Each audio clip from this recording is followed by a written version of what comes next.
In public session, and our first order of business is our 7 p.m. Pledge of Allegiance, tonight led by Sean.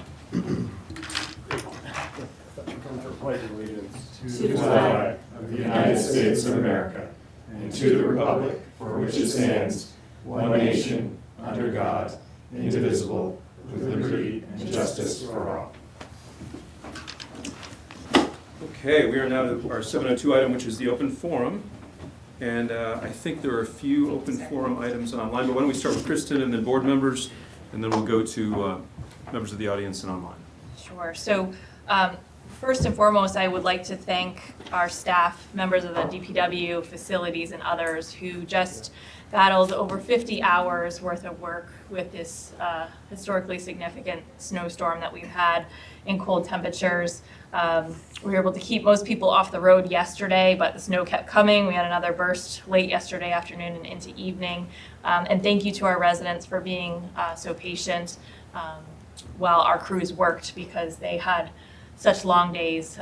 They're resting now, and they'll be back out tomorrow pushing bankings back and clearing intersections more. And they'll be doing the sidewalks in the next few days, but they really needed that time to rest after being here for such a long duration. So just wanted to thank them for that. So that is all I had this evening. Okay. Other public items tonight?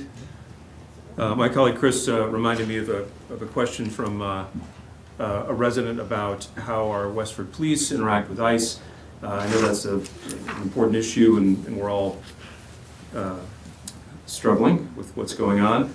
I would direct you to the training brief on the Westford Police website. There's a nice immigration section there, and Captain Brault does a good job of laying out the subtleties of the interaction that we have. But essentially, I can summarize, just read here quickly a little bit from it for those interested. So the department will not undertake immigration-related investigations and shall not routinely inquire into immigration status of people encountered during routine or normal police operations unless immigration status is pertinent. This prohibition does not prevent the department from cooperating with and assisting federal immigration officials from ICE when formally requested, or from notifying those officials in serious situations. So if you'd like more on that, there's plenty more on the website. I think the police department's done a good job of sort of explaining the subtleties of that. Okay, and I think we maybe have a couple members of the public. Yes, so Joe Diamond, who's online, would like to speak. Welcome, Joe. Hello, can you hear me? Yep. We can, and I don't know if we're seeing what we normally see on Zoom. Would we normally be able to see him, Mike? He's got his camera off. Oh, okay. Yeah, we can hear you, Joe. It's interesting. I cannot invoke my camera for some reason. I'm going to try to promote him to panelist. Oh, thank you. Hold on, please. Thanks for bearing with us.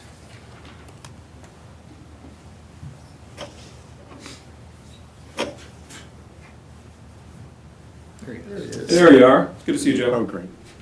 Great. Well, it's nice to see you all. Thank you for this opportunity to talk with you a little bit during open forum. I will take more than a few minutes. Today is January 27th. It is Holocaust Remembrance Day. It's a solemn day. It's a day to remember, but I think it's also a day for hope.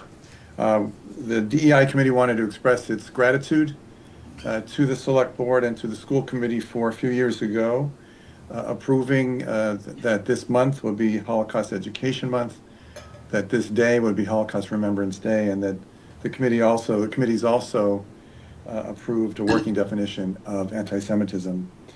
Since that time, the DEI committee has worked to raise awareness in a few different ways. One, we've most recently hosted a podcast. Joanne Durr and I hosted a podcast with Rob Lycan from the American Jewish Committee about Holocaust and the importance of remembering.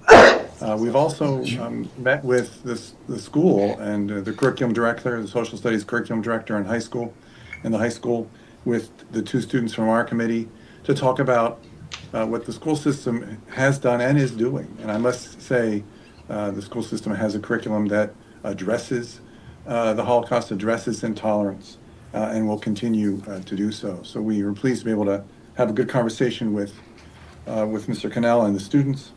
I also want to mention that not only do our conversations about the Holocaust talk about that history in particular, but it's also about intolerance and how together we can fight intolerance. We know that anti-Semitism is on the rise in this state and across the country, and so we express our appreciation to you and to your colleagues for helping us to raise awareness about that. We can look forward to continuing to work with the town. We'll meet with the school system earlier, and in fact, we'll probably meet with folks in August to continue to talk about the curriculum. We'll meet with the library. We want to also make sure that people know that if they experience an act of anti-Semitism after having spoken to Chief Chambers, that they should reach out to Chief Chambers, reach out to the police department if something like that occurs. And finally, again, we look forward to continuing to raise awareness, to seek to understand the conditions that might lead to acts of intolerance. And then in the end, we absolutely do look forward to the ability to diminish it and prevent it. So thank you for this opportunity. Again, thank you for your support on this very important matter. Thank you, Joe. Thank you for your work and the work of your committee on this very important issue, and thanks for bringing this back to us. It's important for the town, and I know if I can endeavor to speak on behalf of our school committee colleague, Catherine Clear, who's here in the audience, I'm sure the schools are also very grateful for your work. And we are too. Thank you. Great. Thank you. And we'll come to your agenda item later tonight. You bet. We'll see you then. Thank you. Thanks, Joe. Anything else, either from online or in the room or from the board? I do have a comment. Yeah, Sarah, please. If I can, actually. If you don't mind, Sarah, just at the mic saying your name. Right up to the mic. Okay, super. Before Nick yells at me. So I'm here actually with our latest review, financial review, from Anstis and Company. They have merged with another firm that we've already engaged with to do a review for this year as well. I've also tucked in the booklet our current budget for 2026, and I just publicly want to thank my board of directors for giving me a real big stretch budget to accommodate a couple new positions at WestfordCAT. One is to have a news copy editor. Yay! Wow. Very happy about that. And a youth and community education director who has started and very eager to form some new programs for the students in the community, aiming at the middle school kids, but also some programs for teens and media literacy and just having fun in the community access station. So we're looking forward to seeing more from him as the year unfolds, and the board has really acknowledged the effort that we're putting in and has given me a nice fat budget to work with, drawing on some of our reserves. And we are in great financial position, so I'm very happy to share this with you. Fantastic. Yeah, thanks, Sarah. It's great for us to just sort of stay in touch by reviewing the budget, and thank you for your work and the work of your board. And there's never been a more important time for local news. So That's right. Thank you so much. So Tom, if I may. Yeah, please. I just wanted to state, Sarah, that I am still very impressed with the newsletter / newspaper that you guys are putting out. I love it. I really think, what's that? I'm sorry? We'll just call it a newspaper. Let's call it a newspaper. I'm with you. I hope it gets to be much larger, and I just love to see it grow, and it's just such a great source of information. And I don't know, maybe call me old-fashioned. I just love having the physical paper like the old days.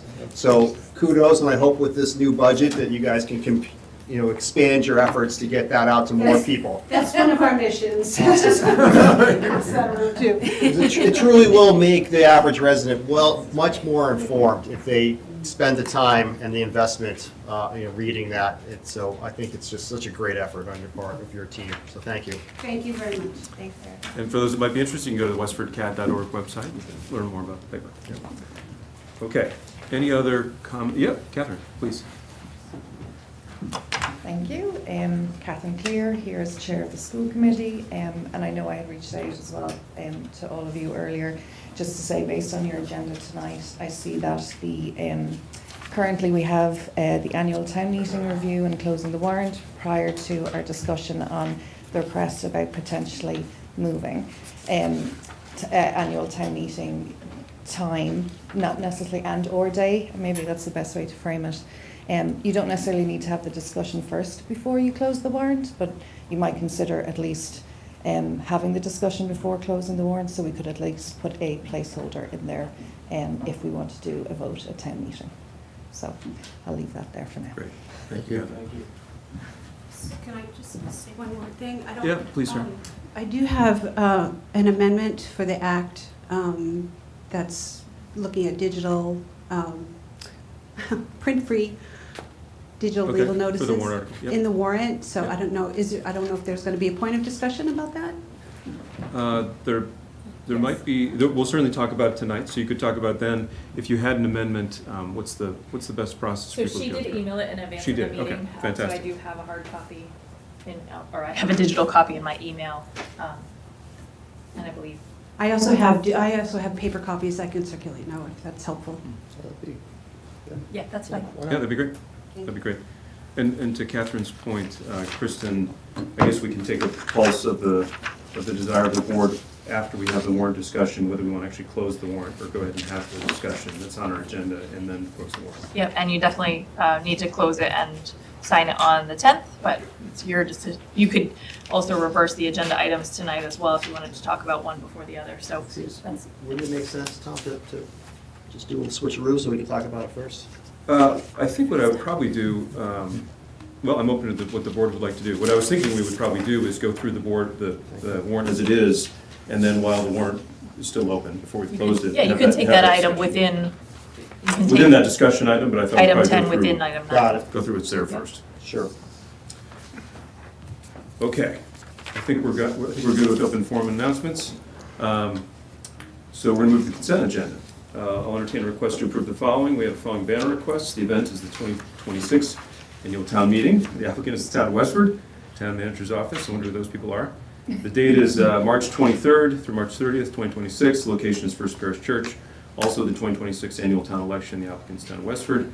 The date is April 28th through May 6th. The location is First Parish Church. The event is, another event is the Westford Kiwanis Apple Blossom Festival and Parade.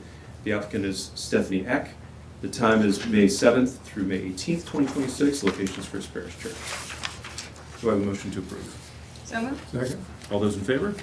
Aye. Fantastic. And we can go ahead to our 7:10 item, which is a public hearing. In a second, I'll ask for motion to open the public hearing.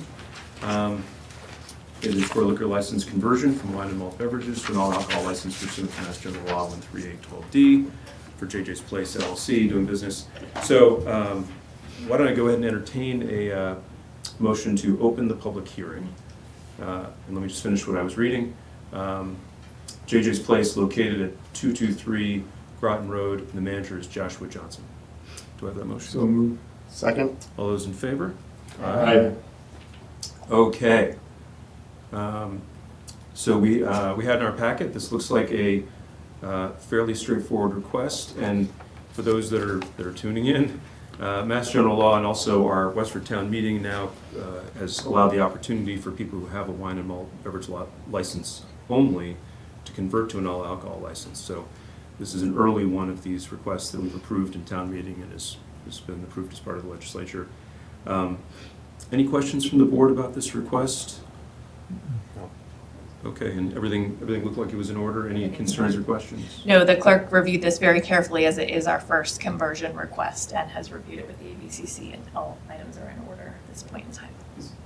Briefly, is there a fee associated with that? Yes, there is a fee. What is that? So it's half the full alcohol license. I think it's $1,500. Okay. And the town sees all of that? Yes, Okay, it's a local fee. got it. Thank you. Effectively, it's the difference between what It's the difference between a beer and wine and an all alcohol. so they're paying to edge up to, okay. And Josh, do you want to say anything? You can come up to the mic if you do, since you're here with us. Yeah.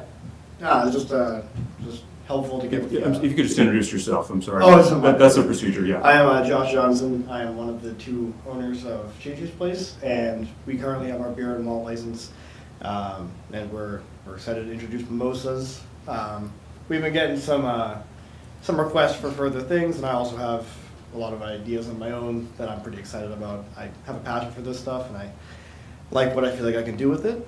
So with this, I'd love to expand our menu a little bit larger and see if our, our weekend breakfast crew can, just enjoy more options for different Okay. drinks. So. Great, thank you. Any other questions or any questions for Josh? No. Okay, with that, I'll entertain a motion to approve. So moved. Second. All those in favor? Aye. Thank you, and thank you, Josh, Yeah, thanks for thank being in you. Westford. Good luck. Yeah. Thank you. Appreciate it. And now I will entertain a motion to close the public hearing. Second. All those in favor? Aye. Okay, next up is our 7:15 item, which is an update from the Northern Middlesex Council of Governments, NIMCOG, as we call it. Annual report presentation. For those that don't know, NIMCOG is an important partner to the town of Westford on many planning and infrastructure and other items, so it's a pleasure to welcome you back. Excellent.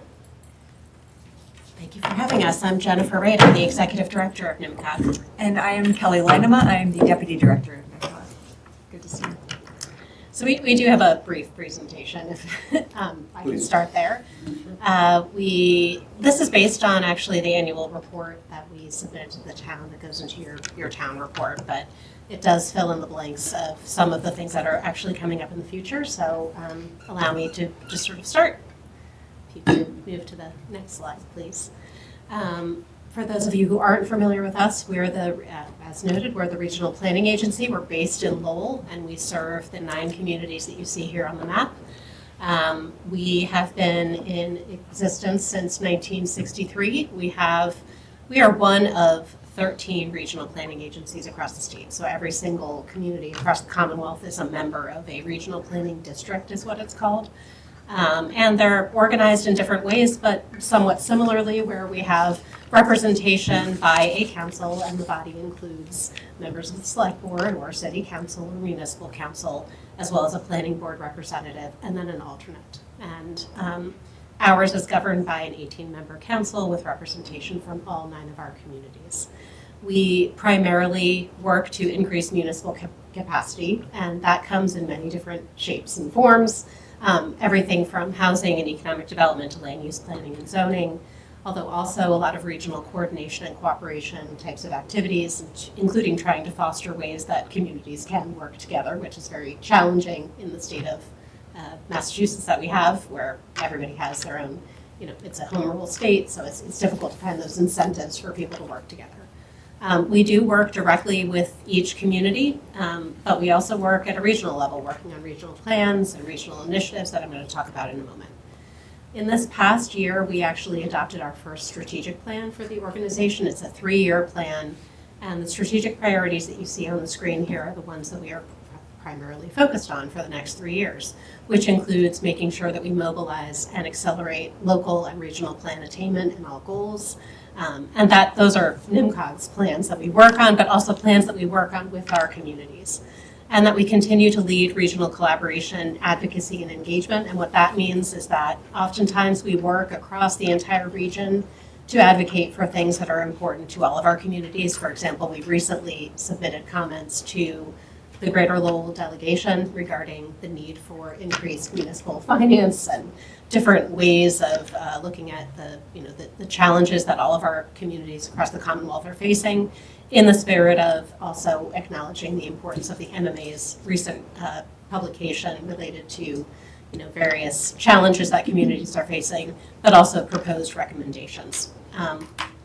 We also are trying to ensure the ongoing health and growth of our agency, which means that we're a very small agency. We have about 15 staff, and a lot of a variety of community needs, all the way from Dunstable to Lowell and everything in between. It very much varies. So I'm going to talk about now who's serving from Westford.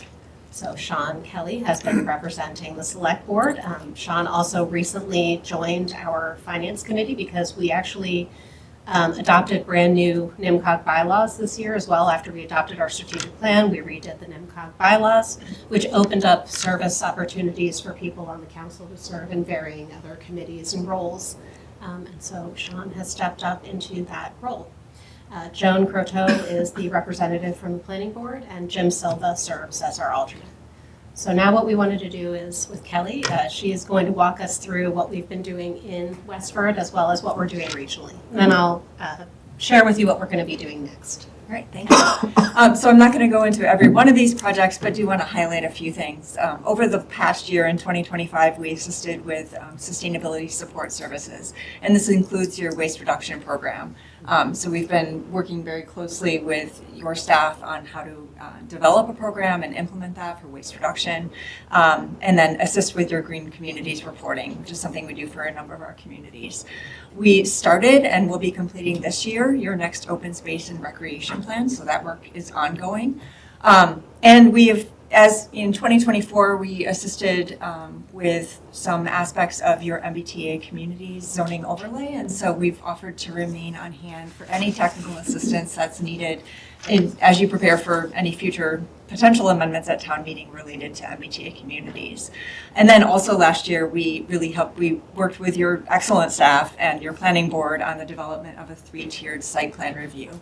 And this was really to try to set up the town to be a more business-friendly community, to kind of create a tiered process. So for very small changes of use or small businesses opening, we wanted to have an easier process for those projects to go through review for the planning board and have an administrative process by staff. So we worked with the planning board and staff to make that happen. We additionally updated a memo on Ledge Road.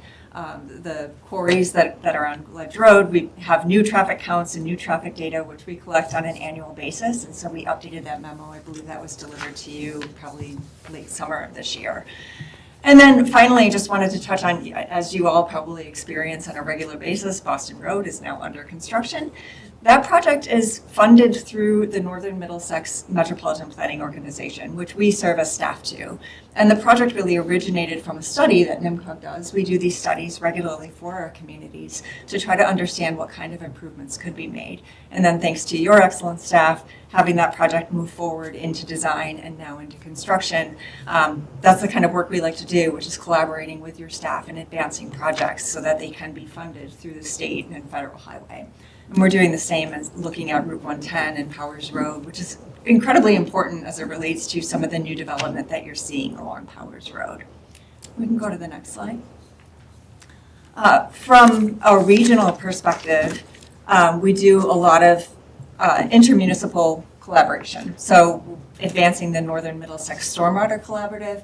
Jenny will talk a little bit more about Merrimack River Revive, but this project is really setting our communities up for much needed culvert assessments. Culverts are a huge issue across the region because we have these undersized culverts or they're failing culverts, and we're building up our technical expertise to be able to go out and assess those and set our communities up for new funding that is available through the state for those culvert improvements. We also this year adopted the Greater Lowell 25 Stronger Together, which is our comprehensive economic development strategy. And I just want to note that Bruce Rosenberg from Westford was instrumental in the SEDS committee and helping that work progress. That's another example of how we're working on a regional scale to really guide growth, both in your town centers, in all of our communities' town centers, as well as along corridors like Littleton Road, where you have a lot of commercial development. So seeing how we can support our communities in growing in a way that makes sense. That's also similar with the work that we're doing with At Home in Greater Lowell, which is, you know, the counterpart to commercial development, looking at how that housing development kind of goes hand in hand and thinking about the role that each of our communities play in addressing the state's housing shortage. And then finally, we're advancing the Greater Lowell Bicycle and Pedestrian Plan. So your Department of Public Works and your engineering staff have been integral in providing feedback on that plan.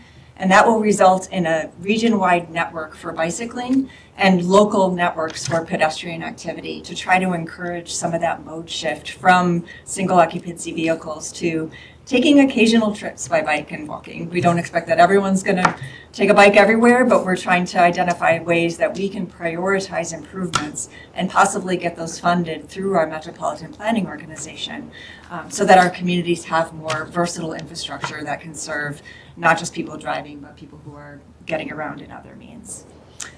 With that, I'll hand it back to Jenny to talk about what's happening next with our work with the town. All right, thank you. So I think actually we've covered a little bit about Merrimack Revive, so I don't really have much more to say on that one other than We are going to be doing trainings to train municipal staff or volunteers on how to do culvert assessments, and that actually is what's leading to the additional funding that you could access or we can help your community to access in order to make those improvements. The other aspect of Merrimack River Revive is that it's actually creating an entire stormwater model of the lower Merrimack watershed. And the reason for that model is not just to understand what is the watershed and where are things located, but also to better understand critical infrastructure needs and to be able to pinpoint where we need to create more resiliency of certain critical infrastructure. So that will also lead to potentially more, additional study, but also probably funding for capital needs to make those improvements. So that's that one. We also will continue to provide green communities regional support and continue working with the town on the sustainability support services, working primarily with Mike Edwards.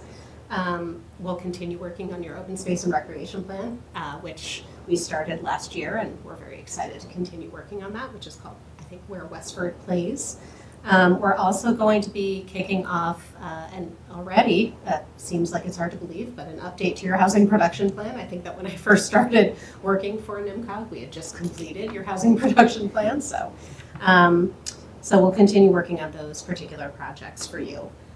Through the sustainability efforts, one thing that I want to note is that in working with Mike and the rest of the team, we will be assisting the town in continuing to apply for more competitive grants and funding that you can bring into the community to address green and clean energy initiatives that you're trying to achieve. And also in the assistance that we provided a couple of years ago to when you were putting together your strategic plan, and particularly looking at how to deal with sustainability initiatives, we can continue to help the town in terms of tracking strategic plan goals and priorities and sort of those metrics to understand where you're at and where you want to go in the future.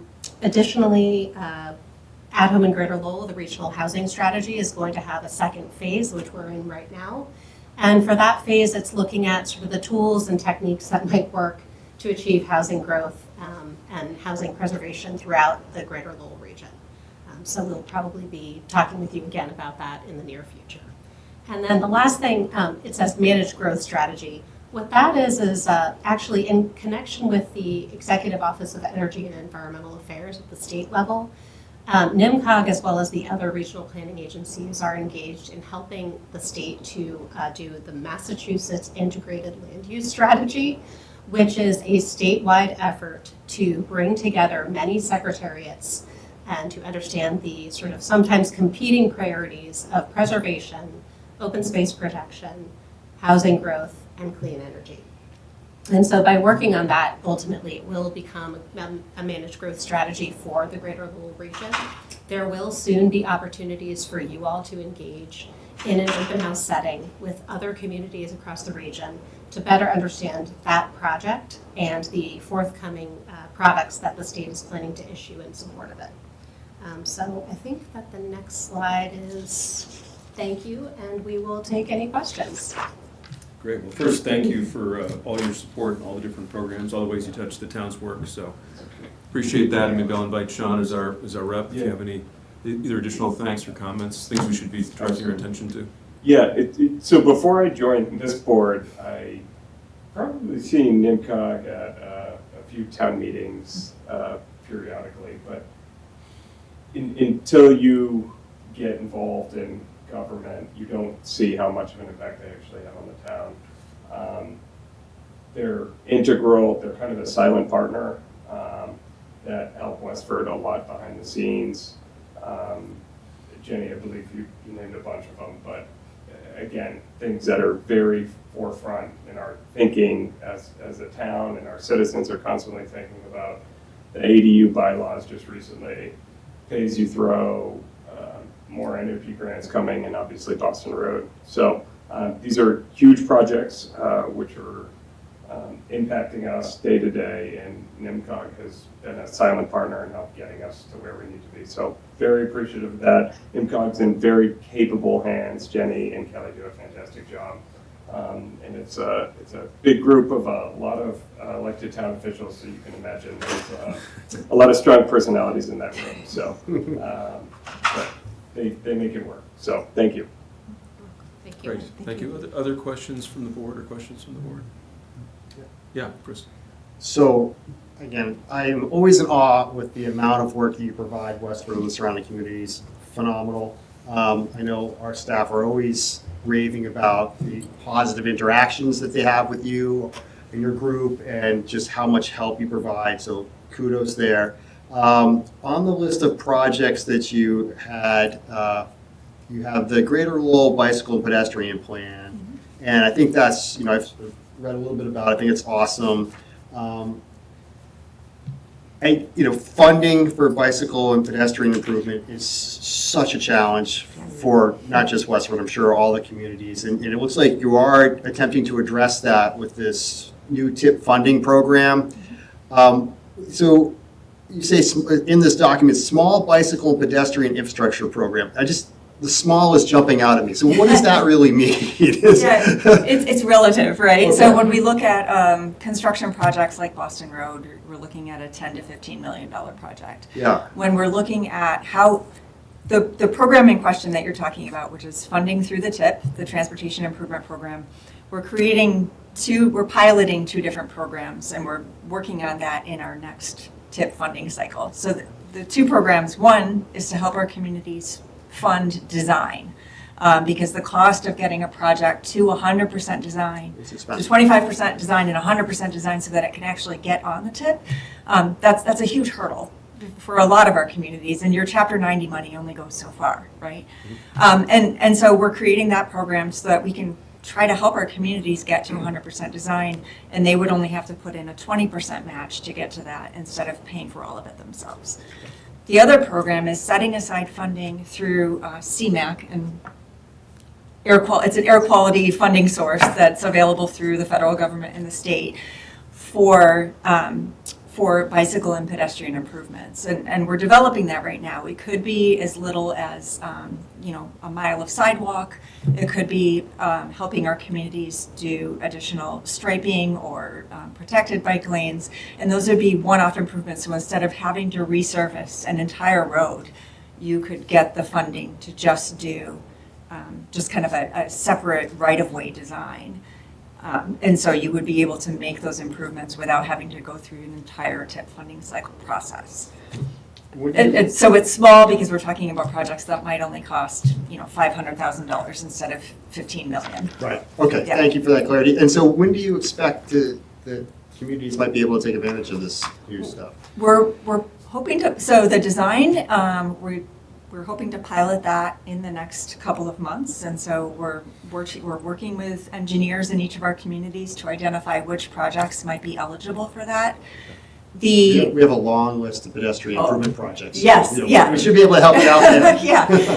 One of the members is on the pedestrian team. Yeah, all right, great. Well, we should talk some more. So, and then the other one, we're basically, with that project, we're looking to set aside a pot of funds in our next 5-year TIP. So that's 2027, federal fiscal year 2027 through 2031. And that would be maybe a set of funds, maybe it's $500,000 or $1 million a year, that our communities could then apply to us directly for allocation of those funds. So it's not something that would be programmed on the TIP as like a Westford sidewalk, but it would be programmed on the TIP as a bicycle and pedestrian improvements fund, and then we would solicit those projects and score them, have a competitive scoring process to help implement them. Great. So that is something that is going to, with approval from the MPO, so I can't guarantee that the MPO board will approve that, but that is something that we are going to program into our next TIP. If we can only make it like a $10 million fund. That's what we really need. I know. It's just amazing how much a mile of sidewalk costs. Oh, it's insane. It's $300 a linear foot as of 2024, and that's old funding. It costs probably double that now, who knows? So, and then it's not even thinking about the cost of plowing or all of that. Let's not go there. I won't talk about that. That's getting political. We're still stunned by plowing. Any other questions from the board? No. Any questions from the public? Yes. I'd just like to echo Sean's comments that NIMCOG is an incredible partner to the town of Westford, and Jenny and Kelly are great supports for the town manager as well as all of our departments here. So thank you for all you do for us to support us. And we appreciate you here tonight giving this presentation. And I know there's many more things we'll be working on over the next calendar and fiscal year with you. So thank you. You're welcome. Great. Well, Thank you thank for you your so time. much. Thank you. Thank you for the Thank you update. We appreciate it. Great. Our next item tonight is 7:35 item, which is the joint meeting of the Permanent Town Building Committee and the Board of Library Trustees on the J.V. Fletcher Library renovation expansion. We're very excited to have an update tonight. It's an exciting program that seems to be going well. So I am in the process of promoting several Me too. members. Yeah, it'll take just a second, because if it's a joint meeting, then they'll want to call into session too. And So- Scott Hazelton is on his way here from the Route 40 corridor study for him. meeting at the Cameron Senior Center. So he will probably come in at another point in time. And Jennifer McGrory, our OPM, once we get settled, will be giving the presentation on behalf of the joint boards. Great. So I think we've asked everybody to be a panelist. There's some who have not accepted that yet. And we also have Ellen Rainville, our library director, on the line as well. And we have Jean Roberts in the audience from the Permanent Town Building Committee as well. Great. Well, it's so good to have you with us. Thank you for your hard work and for being with us tonight. I guess I'll ask, it's not critical to this proceeding that you go into session, but this is listed as a joint meeting. So I guess I would give the respective chairs of or acting chairs of the Permanent Town Building Committee and the Board of Library Trustees, if you have quorum and you would like to, I'd give you the opportunity to call your respective boards into session. So I just want to note, Jim Zigowitz, Mary Cacciatore, Mary Siegel, and Nancy Cook are attendees there. May not be promoted to panelists, but they are there for those of you who are online and in the audience to know that. Jim just joined. Okay. Okay. Okay. Well, I think it's we're here for the update, and I think we can proceed. So I think we want to invite, and if either chair wants to at any point say they want to call people into session, just let us know, and we'll certainly do that. But for purposes of time, why don't we invite Jennifer to go ahead and kick us off for the presentation? I believe we're actually going to have Ellen Rainville speak first. Oh, okay. Perfect. I was just going to introduce Jennifer. She's the operations project manager from CHA Solutions, and there's been some wonderful work on this presentation, and we're pleased to have her present it to you. Thank you, Ellen. So good evening. Thank you, everyone. As Ellen mentioned, my name is Jennifer McGrory, and I work with CHA Solutions. And we've prepared a 10-slide deck for you as an update to the J.B. Fletcher Library project. So if you could switch to the next slide, please. Our agenda tonight is very brief. We're going to give a quick snapshot, talk about the schedule, the budget, where we are in the progress of our construction, different risks that are ongoing, as well as some impacts to our community and communication on the project, and then our next steps. So for our project snapshot, this is a reminder to everyone of some of the facts of the project. We're going to be increasing from about 22,000 square feet to 35,000 square feet. The budget for the project is $32,546,009. Our target opening date right now is January 2027, and we're currently within the construction phase, and we're right now aligned with all the goals that the town has set forth. Next slide. So we are currently on schedule. This image was taken earlier in the month of January. So you can see that we have steel underway. Our target substantial completion date is November 21st, 2026, with an opening date. Our target is in January of 2027. That means that between the substantial completion date and the opening, there would be furniture installation and moving, etc. So we have completed two key milestones. One, we were in front of the select board earlier for this. Hutter's notice to proceed was in May of 2025, and in April of 2025, we opened the temporary library at 515 Groton Road. Next slide. So this is a lot of information on this slide. I will pause at the end of it to if there's any questions about it, but just overall, with our budget standpoint, this is a budget as of January. Right now we are within our project budget. We have expended just a little over $7.1 million, which gets us to about 22% of our total project budget. We have spent, we have a $3.9 million contingency for the project, and we have spent approximately $150,000 of that, which is about 4% of the total. 4% of the contingency has been spent, and that is 0.4% of our total budget. Specific to the construction, our construction contract value with Hutter Construction is $20.4 million, and we have had $104,000 approximately of approved change orders. And so their current revised budget is $20.576 million. As everyone knows, a large portion of this project has been funded through a grant with the Massachusetts Board of Library Commissioners.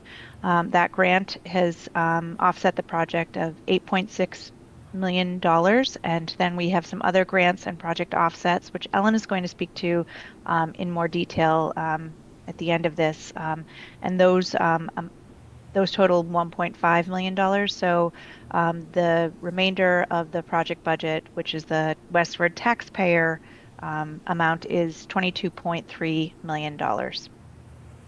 And we have some upcoming procurement packages that we'll be seeing for furniture and AV and so forth. That's on our immediate agenda. Next slide, please. Actually, I'm going to pause here for a moment if there are any questions from the select board on the budget. Any questions? I see Chris, and then I see Sean. Yep. So this looks really great so far from a financial perspective. Just curious, if you continue on track and don't spend your project contingency fund, where does that money go back to? So It reduces. We would reduce the amount that we're borrowing in the permanent borrowing. All right, perfect. Thank you. And Sean, I saw your hand next. Yeah, as someone who's not a construction expert, why are we dipping into contingency funds now, right? As opposed to using whatever is remaining for the project. Does that make sense? So, Yeah, I think I understand the question. Jennifer, you want to speak to that? So we have aligned contingency funding for the project that we have been tracking all usage of it, and at that point in time, that is the source for when we have additional project changes where the budget finances come from. So I think, do you want to? I can try. So when Hutter bid on the project, Yep. they had a specification package that they bid upon, and they knew all of the work that they needed to do. As the building has been demolished and they are rebuilding, they are finding things that were not on the plans or were not the design. And that is where those things come out of the contingency cost rather than their bid cost. Their bid cost is what was known at that point in time. The contingency is the unforeseen things that are coming up. And it is very traditional in a construction project to have a contingency fund like that and pull from that fund, because we know we are going to be spending all of Hutter's $20.47 million on those known items. okay. Does that make sense? And that's traditional to dip into this fund as opposed to exhausting all the other funds first. Yes, because we know we will exhaust the 20. Yeah, it's just a matter of when. Okay. Yes, All right. correct. Appreciate it. They're Thank you. committed. Yeah. Yeah. John? Jennifer, the original contingency was about 1.9 million or something like that. Yes, it was. It has been increased because the Hutter's bid for the project was lower than our estimate. So we increase the contingency by the amount that we had set so that the total project budget remains currently the same number as the approved project budget from the town of Westford. Well, in my experience is when you have a contingency that large, there's always that tendency to try to grow the project into using up that contingency. So why not continue with the budget showing the contingency is originally funded and hold the other in reserve? Reserve to the contingency? Yeah. Well, I mean, think I understand the something question. off budget. The budget that we show in your website is the budget from, it's not the up-to-date budget. Have you updated that budget in the website? Ellen Rainville and I are working on an update to that budget. Okay. Well, I just, Part of the answer, John, is that original budget, and Jennifer and I have worked closely to create a new budget expressly based now on actual costs. The budget she inherited from the former OPM was an estimated budget, and now that we have actual bids in hand, subcontractors in hand, and other known costs, we've created a 15 line item budget that the joint committee is monitoring every month, and it now has much more accurate costs. We need to either share that account summary every month on the website, or come up with the shorter 15 line item budget on that website, because that's a more helpful tracking mechanism, and it's an accurate tracking mechanism at this point. I got a couple. Yeah, just on John's question, so if I can just comment on your question. So I understand John's point. So presumably some best practice at the original creation said that we needed a $1.9 million contingency. I understand mechanically what you did by putting the underbid amount there, but it does make it hard for us to track against what an appropriate contingency should be, because you have I don't know if it's extra money at this point, but would it be possible for you to, when you're reporting to us or others, sort of explain, here's what an appropriate contingency should be, and here's how much of it we've used? That would seem to be more useful than this, which also includes the underage, the budget amount, the underbid amount relative to expectation for the contractor. Yeah, I can take that too. So when we originally had this project budget, we were actually underfunded on contingency. Now with this lower bid coming in from Hutter, we're at a 12% contingency, when a construction project should have between a 10 and 15% contingency. Okay, so this puts you in zone. This puts us in a much better position in zone. And also, we have been working extremely carefully with Jennifer and her team and the joint committees on any change order, scrutinizing them, going back to the architect, not just accepting the first answer. We have been tireless about trying to keep this contingency budget down in order to keep the entire budget down for the project. Okay, got it. Thank you. John, you had another question? Let me just ask, does anyone else have a question before you go to John? Okay, John. Yeah. Go for it. You based the 21% is not based on the total expended to date. What's the actual construction percentage complete? We are about 19% of the construction funding that we have spent to date. And 7 million is the total that we've spent? On the project budget, we say that 7 million is the total we spent. That project budget includes design and a lot of other things. And I was just asking if, and we talk about 22%, so you're saying that it's only about 18 or 19% of the construction done? Or is it less than that? We're approximately 20% of the construction is completed. That number is accurate to the percentage of construction completed. Okay, thank you. Okay. Is there any other questions from the board? I'll see. Actually, let me ask if there are any questions. Presumably you folks are very close to this project, so, but let me ask if there's any questions from either of the boards with us.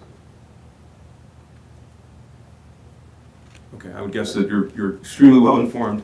Any questions from the public or online about what we've seen so far? I don't see anything yet.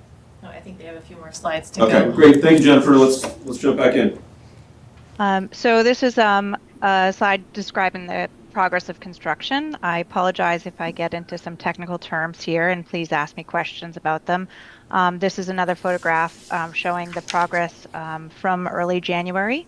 We have completed the demolition and protected all of the historic areas of the library. We've installed a stormwater chamber, which is will be underneath the parking lot when we are complete. It is actually installed in this photograph. You can't see it. It's underneath the ground.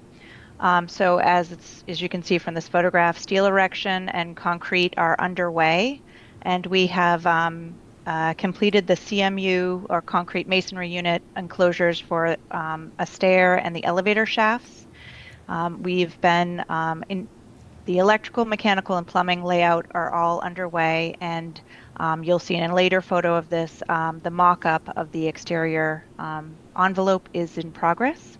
So in the next 30 to 60 days, what you'll be seeing is steel decking will continue, masonry, brick masonry infills will continue, the exterior stud framing and the enclosure will be installed. The exterior stud framing is actually in progress this week. And we have no known safety issues. A crane had been mobilized on site. It actually demobilized for the storm that just passed over the weekend. But that crane will return to complete the steel erection. And we've had safety protocols in place and training for the use of that crane. Inspections by the town of Westford, as well as our commissioning agent, have been ongoing with no identified issues. So this slide is speaking to risks and how we're mitigating them. So there are 4 risks that we have been tracking throughout the progress. One has been the potential for winter weather delays. And so through that, we're anticipating winter weather. It's upon us. We do have temporary heat within the building. We have enclosures, and we have also protection measures that were included in the bid cost. So to date, these are not added cost to the project. They are baked into the $20.4 million budget that construction contract that Hutter has. And they have been tested over the last week, and everything has held. We have a water sensor system in place in the building as well. As Kristen mentioned, we've had some concealed existing conditions. So as we've done demolition, we have discovered items that were needed to be addressed. So our method of mitigation has been daily communication. We have on-site walkthroughs. You're seeing an example in this photo of one. Photographs that are taken daily, and then weekly meetings. And one of my colleagues is on-site representing the town as a clerk of the works role on-site every day during the construction activity. Another issue that a risk for the project is lead times. And so I'm talking specifically about major equipment items. So to mitigate this, we did release all of our major equipment, and we've been tracking that on a monthly basis. So in particular, our elevator, our generator, and our transformer. Those are some items that have very long lead times, and we have released those already. And then we've also been tracking tariff costs. To assist with this, we did revise the bid language back in early 2025. And we also did release major equipment such as steel and electrical and mechanical, which have meant that we were able to purchase those without tariff effect on them. So these are our known risks right now, and we don't have any select board action that we're requesting related to those risks. So speaking to the community impacts. Why don't we let them finish up? Okay, finish up. I have some questions on risk and mitigation, but you can go ahead and finish. Right? Okay, I just have 2 more slides. So the most significant impact to your community has been the reduction of library services. We do have a temporary library open at 515 Groton Road, and library programs have been relocated to other venues in the community, and also the interlibrary loan program has been helping with supplement the collections. Your certification allows the Westford residents to use any other library in the Commonwealth. This is a photograph of the groundbreaking, but actually this past Friday we had a steel beam signing to celebrate that we were near completion of the steel, and that beam will be erected soon into the steel frame. If people want more project information, they can find that through the town and the library websites. There's a dedicated page to the library construction process.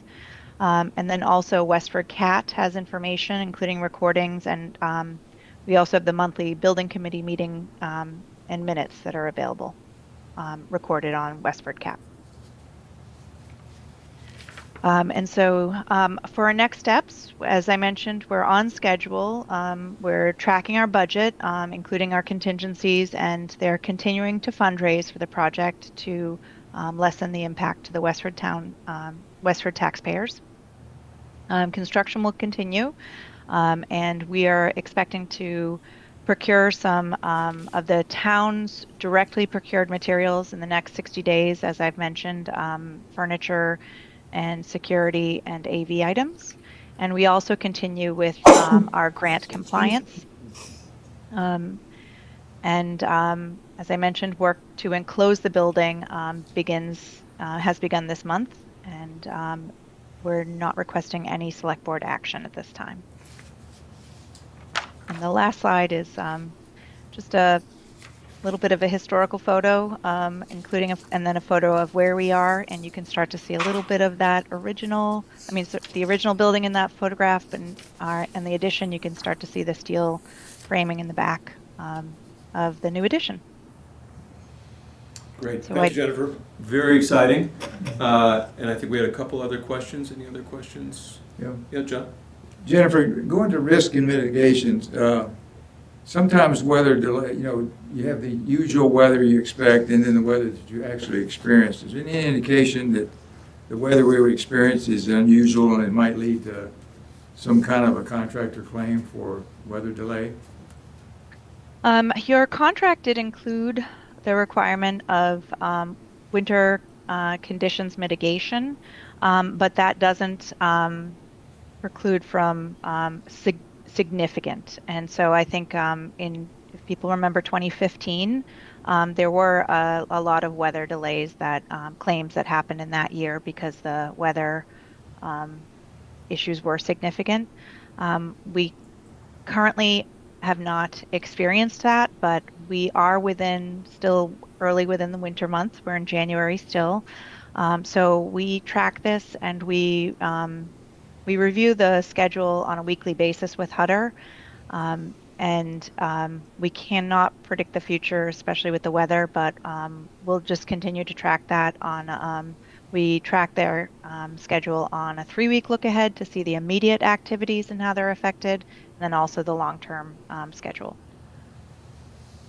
Yeah, the other question is on tariff cost.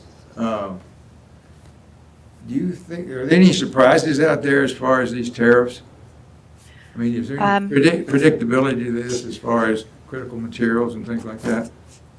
So we were very concerned about this, and we did modify the bid language.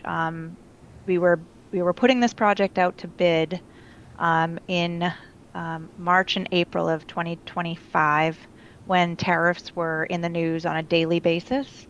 And so we did work with the town of Westford as well as your council to some recommendations from the state of Massachusetts on bidding language for tariffs. So we did include information that protected the town. When we engaged Hutter Construction, we talked with them about this issue, and we did feel it would be most advantageous to work to release as much of the major equipment as we could. I think there were some some luck and some strategy in that, because we did release the steel and the electrical equipment and our major mechanical equipment without any additional tariff costs related to it. And so we've been pretty fortunate to date that that has not been an issue. Though I want to make it clear that it's been a joint effort, because Hutter Construction and the design team worked carefully to review all of the shop drawings and get materials released as quickly as possible, so that we could maintain tariff pricing as close to what we had in the bid documents in the April bid numbers that we opened. All right, thank you. Well, just one thing, you know, when we expecting you back before us as an update? When do we expect that? I don't think we've scheduled that yet. Scheduled the but date.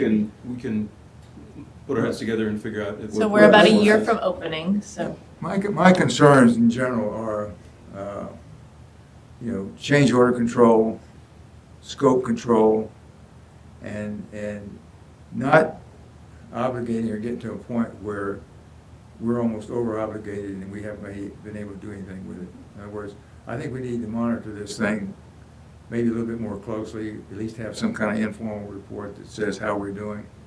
And if there are any things that show up that might indicate that the tariffs are going offline or anything on the critical path. We do have a CPM chart for this project, correct? You're managing using a CPM chart or schedule? Oh, for critical path? Yes. Yeah. Mm-hmm. Well, I noticed the new one that you posted on the website just had construction straight out.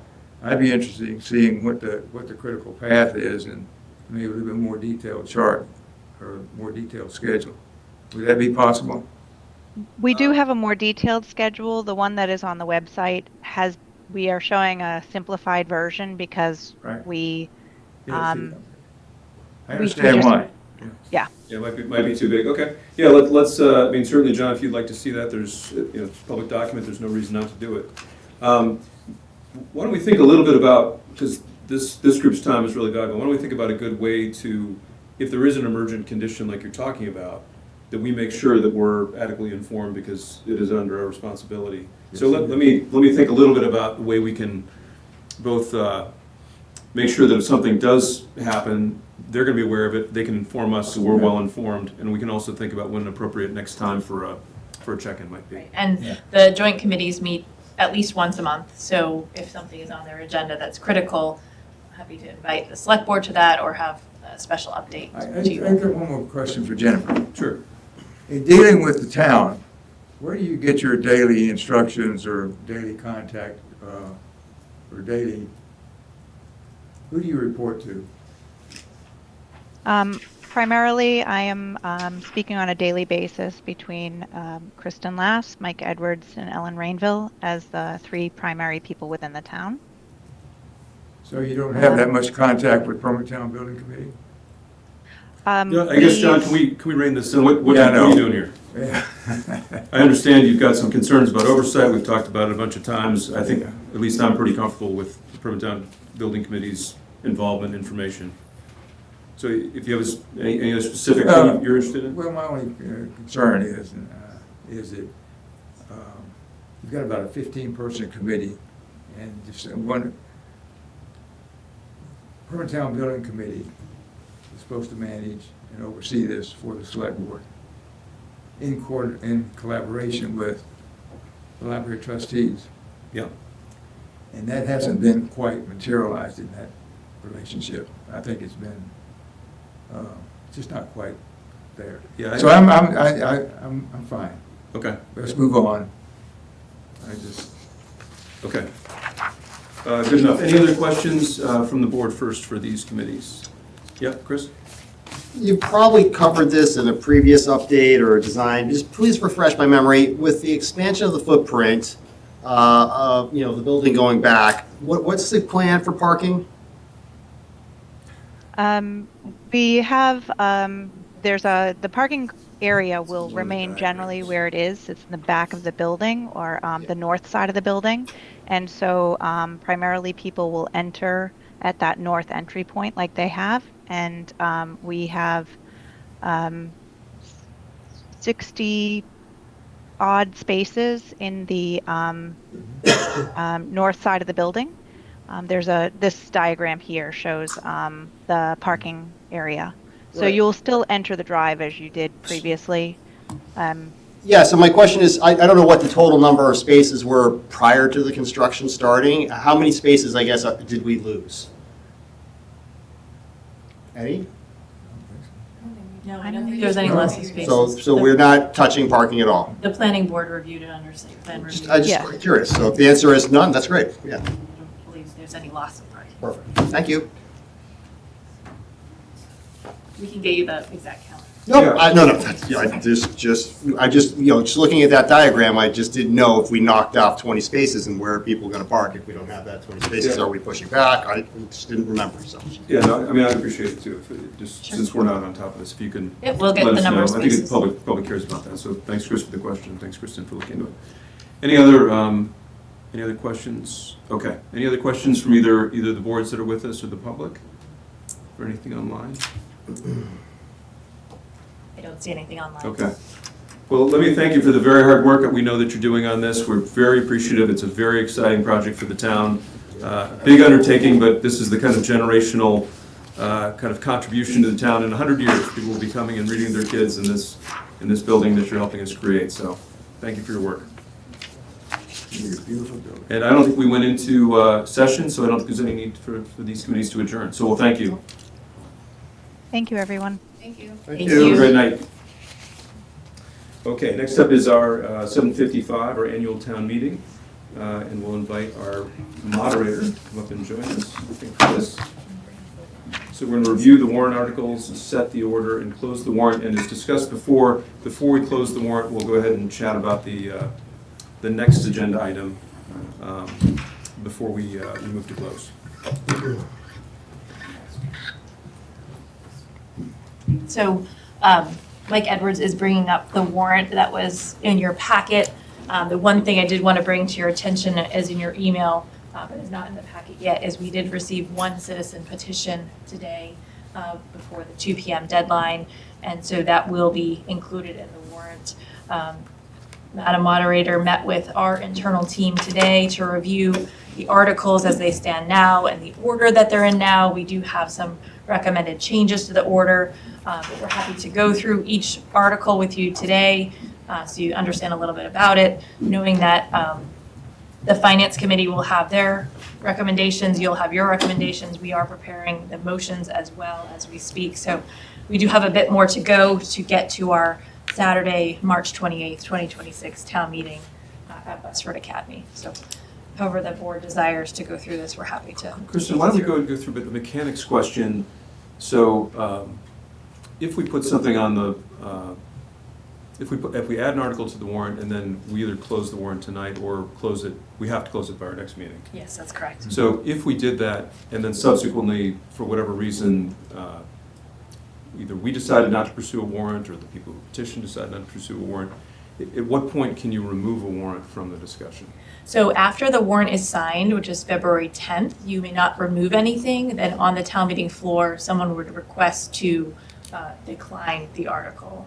I might be using the wrong terminology. Dismiss the article. Dismiss the article or postpone indefinitely. I mean, there are a couple of technical ways of doing it. I think moving to dismiss is the clearest to the voters. Okay, this is just in regards to the question, can we put a provisional on there? I just want to make sure I knew what a provisional was, because I'm not sure I've thought about it that way before. So if any article is on here, and for any reason it doesn't seem in the best interest of the town to pursue it, or it gets withdrawn, that would be dismissed from the floor. If it is after February 10th, If it's yes. okay, thank you for that mechanics answer. All right, so you want me to take you through? Okay, so Article 1 is our traditional accepting town reports, and those are currently in process now for fiscal year 25. Article 2, and again, you will have motions associated with these in backup, is our standard budget supplemental appropriation and transfer article. Article 3 is our standard appropriation for procurement expenses. We're coming to some closure there, so that might be a lower item than we have seen in the past. The next is to appropriate funds for our energy efficiency projects. We created this fund and funded this at our past town meeting. The next, Article 5, is our capital appropriations. The Capital Planning Committee is meeting this Friday to finalize their recommendations for the capital plan. You'll see that it is a large plan. As we noted at your previous meeting, the items that Tecton had noted for our facilities assessment Tier 1 are included within this capital plan. Schools have their Tier 1 plans as well. This has been fully vetted again by the Capital Planning Committee, but we'll be reviewing it one last time on Friday as some pricing has changed over the course of the past few months. Do you want to scroll down, Mike? And this will be portioned out to separate motions depending on the funding source or the requirement of the vote. Article 6 is, and 7 are placeholders at this point in time. We are still working with Amoresco on our energy efficiency projects under our IGA, and this is looking to fund an HVAC project at the Cameron Senior Center and potentially others, but not likely. We're working on final numbers right now, and as you may recall, we have already appropriated through town meeting some funding for the Cameron Senior Center HVAC. So if those estimates come to fruition at the budget or below what was appropriated at town meeting a few years ago, these two articles will come off, but right now they are placeholders just in case. Article 8 is to rescind debt that we have not issued. This is to free up funds to the general fund for projects that we can pay off early. Article 9 is to adopt the prudent investor rule. Many municipalities are adopting this now. Currently, under our provisions that we currently have in Westford, we can only invest in certain funds. This prudent investment rule will allow us to invest in other additional funds to increase our revenue and investment income. And the treasurer collector will be providing additional documentation on this. Article 10 is to approve Community Preservation Committee recommendations. My understanding is that committee is meeting this evening and we'll have several other meetings. There are 17 or 18 projects that have been submitted to CPC this year for appropriation. Article 11 is to amend the wage and classification plan to add what we previously called a management analyst position. We met with the Personnel Advisory Committee last week to review the job description and the title, and they have recommended we call it operations analyst position, so that information will be updated and included here. This is to serve the pay-as-you-throw program as well as other energy efficiency projects and other efficiency projects that we'll be working on. Article 12 is a standard authorizing revolving funds. We are increasing the request for revolving funds under the lease of town buildings based upon that negotiation as well as the senior center programs. Article 13 is our fiscal year 2027 operating budget, which we're currently reviewing with the Finance Committee on Thursday evenings of the month of January and February. Article 14 is the traditional appropriation of Chapter 90 funding. Article 15 is the standard appropriation of funds for the Water Enterprise Other Post-Employment Benefits, or OPEB Stabilization Fund. Article 16 is for a payment in lieu of tax agreement for the Blanchard School solar panels with Amoresco. If they take in more than we make, and we will be requiring them to pay a payment in lieu of taxes to the town, and we'll have more information available on that for the public. Article 17 is to authorize the select board to accept easements, which is a traditional article that you have every year. Article 18 is to authorize the select board to accept easements on Cold Spring Road associated with the Beltwell Brook Culvert Project. Article 19 is to authorize the select board to accept easements on Forge Village Road, again associated with the Beltwell Brook Culvert Project. And Article 20 is to authorize the select board to accept easements for the Pleasant Street and Patton Road Sidewalk Project.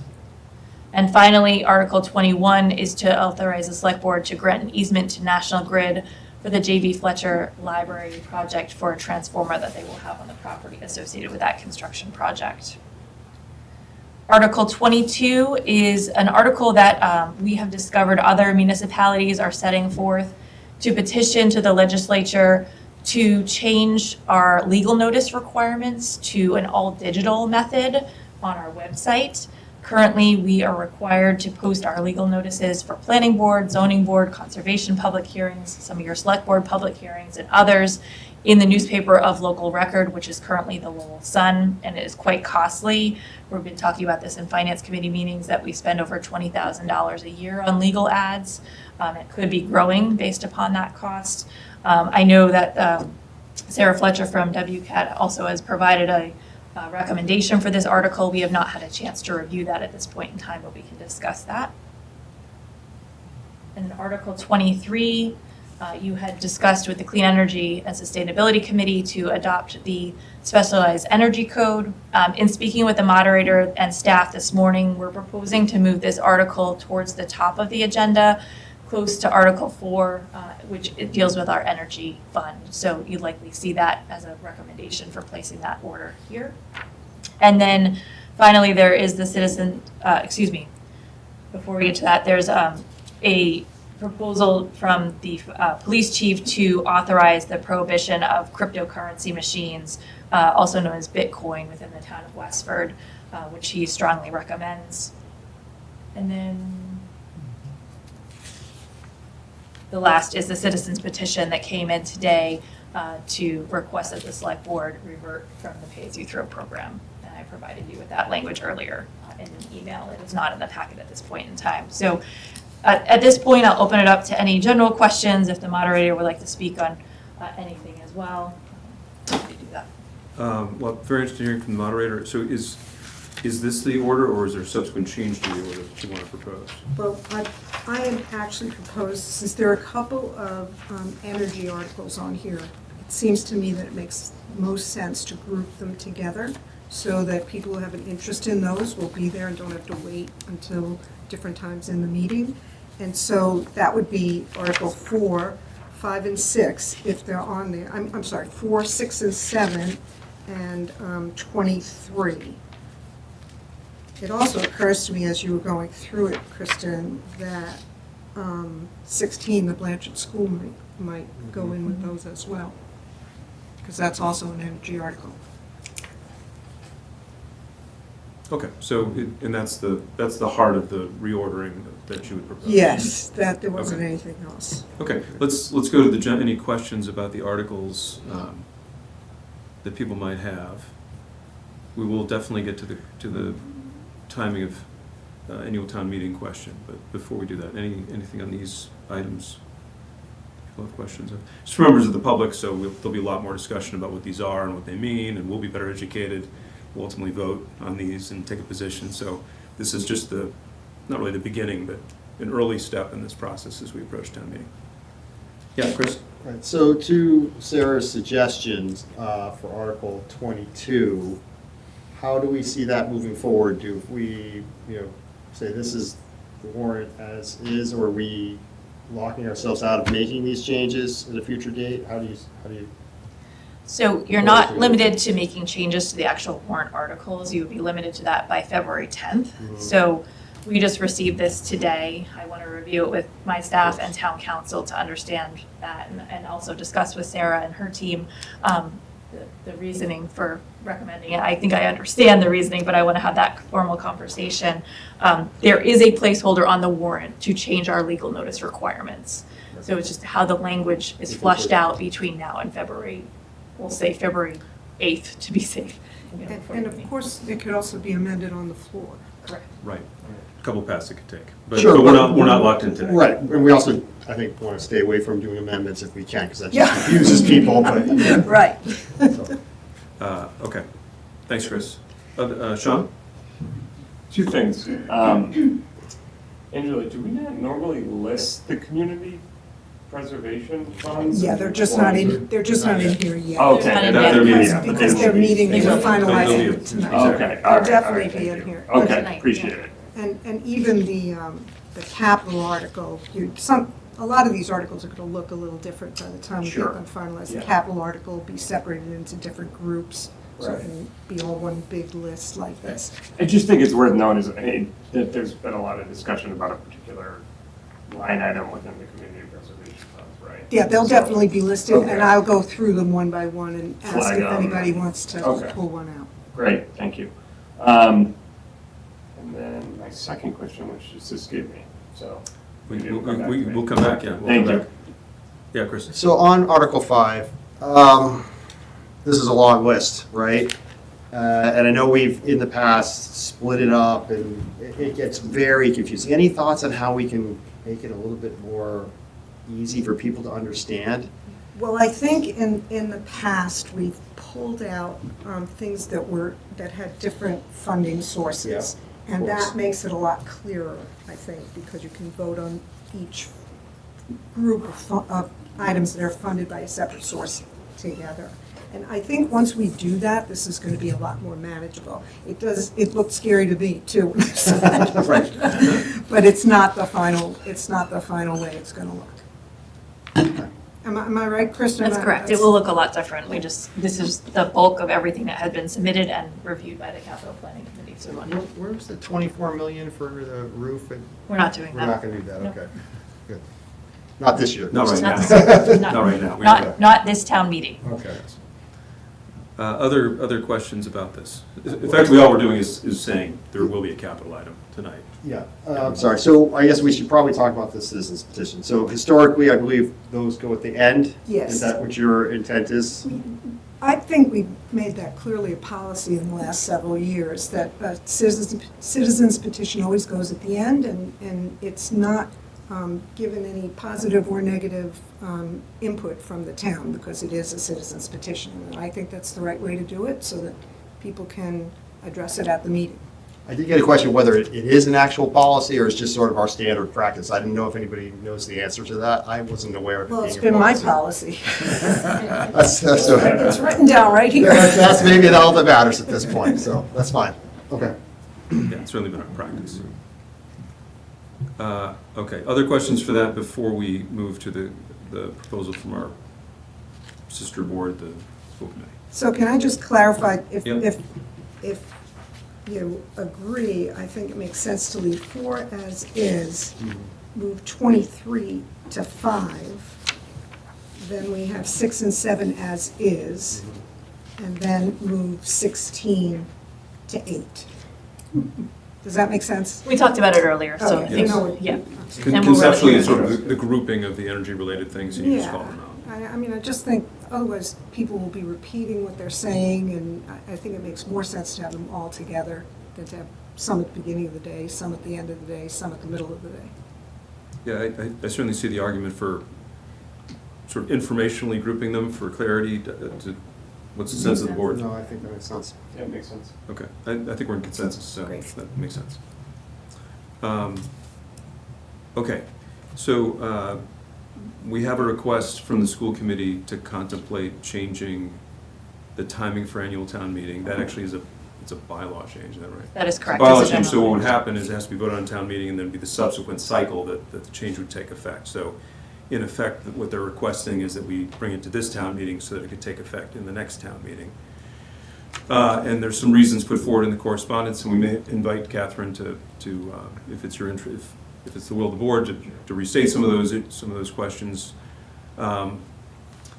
So I guess where would the board like to start? We could ask for just kind of we did hear at the top kind of the key questions. We could ask for more input to understand it. We could go directly to discussion. I guess, do people feel like they understand the request pretty well based on the correspondence? Yeah. Okay. I guess what's the feeling of the board? And I mean, I have a take, but I don't want to stomp right in here unless, yeah, Well, Sean? I just have some questions, and I'd like to hear from our town staff. Like, what are your thoughts? Like, logistically, would this be a problem kicking it out? And Angela, too, you have a wealth of knowledge and history. Like, is this something that could be done? Is this concerning if we're putting it in April or May? Why not, I guess, right? So I think from a town staff logistical perspective, we currently have a good rhythm where the department heads know that they're submitting their budget requests in late August, early September. We're going through that process with the town manager review in September and October, preparing and submitting the budget to the select board and school committee in early December, and going through that process. So that is well known to our departments at this point in time.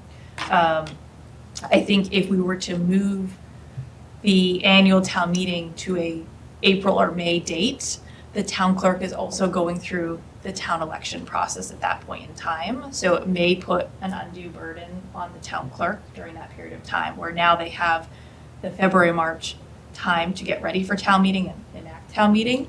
And then they are really ramping up for the town elections in April and May. And now, especially with in-person voting, early voting, those types of things, their office is busier than it had been in the past before early voting was enacted or mail-in voting was enacted. From a budget setting perspective, I think we could go either way. We don't get the state budget final numbers until July. So that's why we use the October special town meeting to balance our budget if needed. The governor did issue her budget, or she is issuing her budget soon, so we're going to get some preliminary numbers, but we still have to wait for the Senate and the House to vote and then come up with the final budget. So in terms of that perspective, it's negligible for us to identify.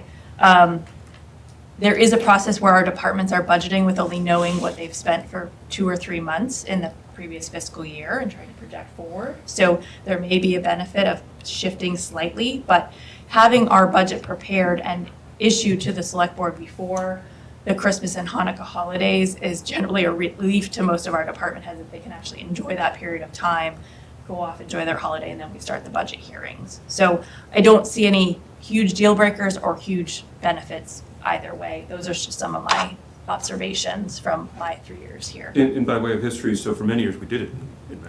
So we've lived with that before. I guess my sense of the history, and I think we may want to pull a little bit more information for the benefit of the board, but there was an effort that was extensive to evaluate what would be the most engaging, sort of with the idea of creating attendance and engagement. Right. What would be the best fit for Westford? And I think the idea of focusing on engagement and getting the most people there in the best way was the guiding light behind the series of decisions that led us to move it to March. And so I guess my general concern is it feels right to me still to prioritize engagement and access, not our convenience in terms of planning or other issues. So to me, I don't feel like we have information, and I mean, one of the things I'd be interested in doing, I think, is understanding kind of some of the, reviewing what led us to this place and see if we think anything's changed. But I guess without a study that says situations changed, engagement dynamics have changed, we're going to get more people more engaged if we do it in May. If that was the argument and we had the information to do it, I think that would be a very logical thing to do. I don't feel like I have any of that now. Sure. So I guess that's my general concern with making a major change that was well informed at the time without understanding why that was made and what may have changed in the interim. Yeah. John, do you have a question? You know, I just had a comment. I sat on the original committee that was for the Representative Town Meeting Committee, and we were discussing whether or not we were going to convert from just a town meeting to a representative town meeting. That was the option. Out of all that review, we came up, and there was some concern about not having enough participation in May because of all the athletic events and all the vacations and things that people were taking. So we recommended moving it back to March, thinking that would improve the participation, but it didn't. A different cadre showed up. The seniors were in Florida. They came back and wondered what the heck we'd done at town meeting when they went to the ballot box. So it's 60, one and half a dozen the other. We've never been able to, I mean, it didn't change anything as far as the overall numbers were concerned. I guess just for our benefit, Madam Moderator, do you have memory or the resources you can point us to help refresh our collective memory about the series of decisions? And Well, you can go back and watch the meeting at which that report was made. I did it last week. Yeah. And George Murray was the chair of the committee, I believe, and he gave his reasons, and Bob Jeffries, I think, was also on the committee, and he also stood up and made some points, and whether or not those points are still valid, I couldn't say. I agree with you 100%. I don't want to express an opinion one way or the other as to whether or not this is a good idea, because now it seems like there's a possibility it might come up at this town meeting. So I don't want to I want to be careful about not expressing an opinion if I'm going to be moderating that issue. But what I can express an opinion on is the fact that this is really an important issue, like a really, really important issue, especially if it's driven by the desire to increase or at least maintain attendance. And I definitely do not think it should be made in a haphazard fashion without doing significant research on what is important to the voters, and without doing clear surveying of the population to understand whether or not it makes a difference to them if we have annual town meeting on a Saturday in May, or on several days during the week on an evening, or in March. I think that should be the driving factor, as you said, and I don't think that can be done in the next 60 days. That is something I can't express an opinion on. Yeah, well, Is this something that we can put on the special town meeting in the fall? Yeah, I don't know of any reason why we That way can't. we can do more research and not have to make such a quick decision on this. I think we voted on some things that would qualify for a special town meeting, and would this fall within the context of those 4 categories, right? yeah, you remember Right. we sort of ran sideways against the 5 sort of Yeah. pillars of what we do in that meeting. So we'd have to your point, Mo, we'd have to go back again and decide, is there exigent circumstance that says that, I mean, it's our policy, we can change it, so we can decide again, but we'd also have to look at it against those 5 criteria and say either we're going to change the policy because we think that this needs to be here for some reason, or we may be persuaded that it doesn't fit the policy and therefore we shouldn't do it. But we could do it. If aside from our policy, we could do it. Tom? Yeah. I know that in speaking with members of the school committee, the idea behind their proposal isn't necessarily to influence engagement at town meeting. It's more to provide better engagement during discussions of their budget. And I was hoping that maybe we could have the chair just speak a little bit more about their intent at this time, just to remind us and other people that are watching. Would you mind if she? I don't at all. So any other questions before we ask Catherine? Okay. So Catherine, if you'd like to come up to the mic, and I think why don't we start at least with Chris's question, which is, I guess, primarily is this oriented around engagement? Is it primarily oriented around engagement in the budget process? What's the driving argument that? So this is something that, I mean, this is my 5th year now on school committee and doing the same budget process. And typically we've kind of had a light conversation connected to the timing of town meeting and its impact on when we as a school committee have to vote on our budget in order to meet the FinCom deadline and so on and so forth. This year, at our budget hearing, which was held on the 5th, we had nobody at all turn up for a public comment or conversation. And we ended up in quite a large dialogue, actually, as a committee, speaking about the timing of the budget process for us and actually having the meaningful engagement. And I think, Sean, you can probably remember in your time on school committee, what often happens is, you know, the budget comes out in December, families, school staff are all in the thick of, you know, December shows and festivities and all of that, and we don't really get any meaningful engagement or feedback on the budget throughout December.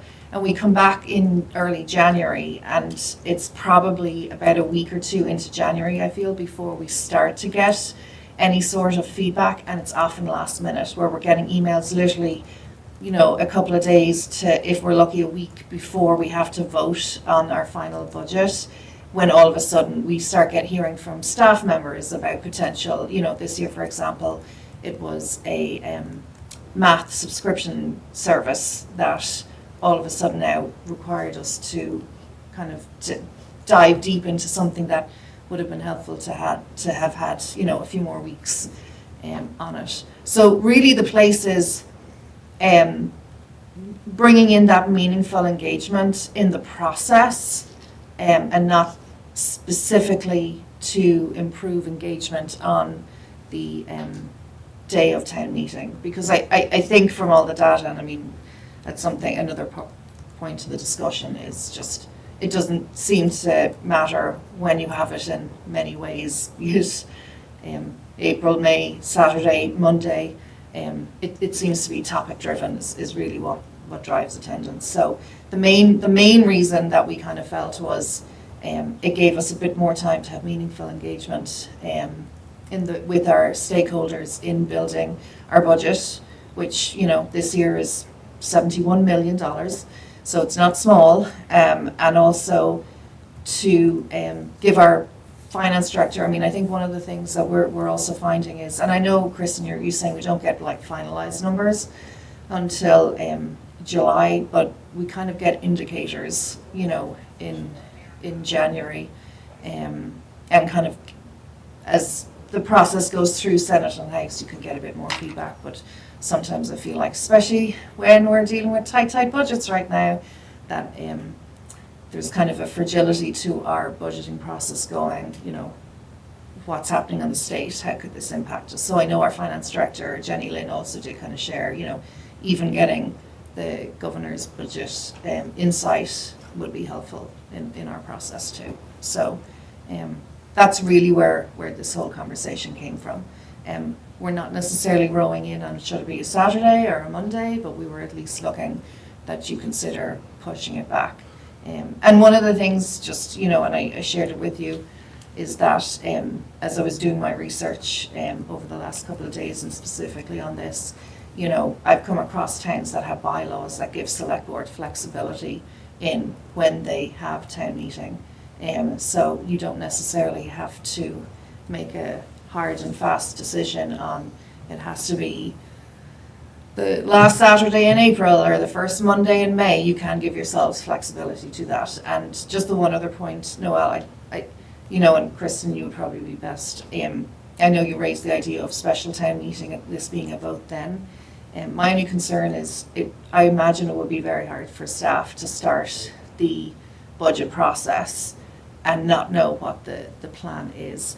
And I'm totally okay with the idea of if staff still want to kind of present their initial draft budgets in December. I totally get going off for the break and having a feeling like that is a big thing done, but just that it's really giving us a tight time frame in terms of when school committee come back in January before we actually start to see engagement, and it's literally right up to when we're having to take votes. So I think if we were, so thank you for that, Catherine. I mean, I think you raise an interesting point that we're interested in promoting engagement all through the process, at town meeting and in other processes. I think that could also be part of a study, would be to say, how would people engage differently in a budget process if it was centered here or here. I think making it, my own position is, with a decision without making data, like information based on actually drawing that from the public, would be hard. I mean, I was on the school committee when we did this in May. It seemed an awful lot like it was crickets chirping until the last minute, but suddenly it got real. So I wouldn't want to assume, for the town, I wouldn't want to assume like a different pace and style of engagement without actually having people tell me that that was going to be true. Because otherwise I would feel like we used to do it this way, we do it this way. I just wouldn't want to make a speculative leap, like if someone else does it, maybe it'll be better, you know what I mean? Without actually doing stuff. I don't think there's a perfect day, a perfect month, you know, for any engagement. I think, like I said before, it's always topic driven.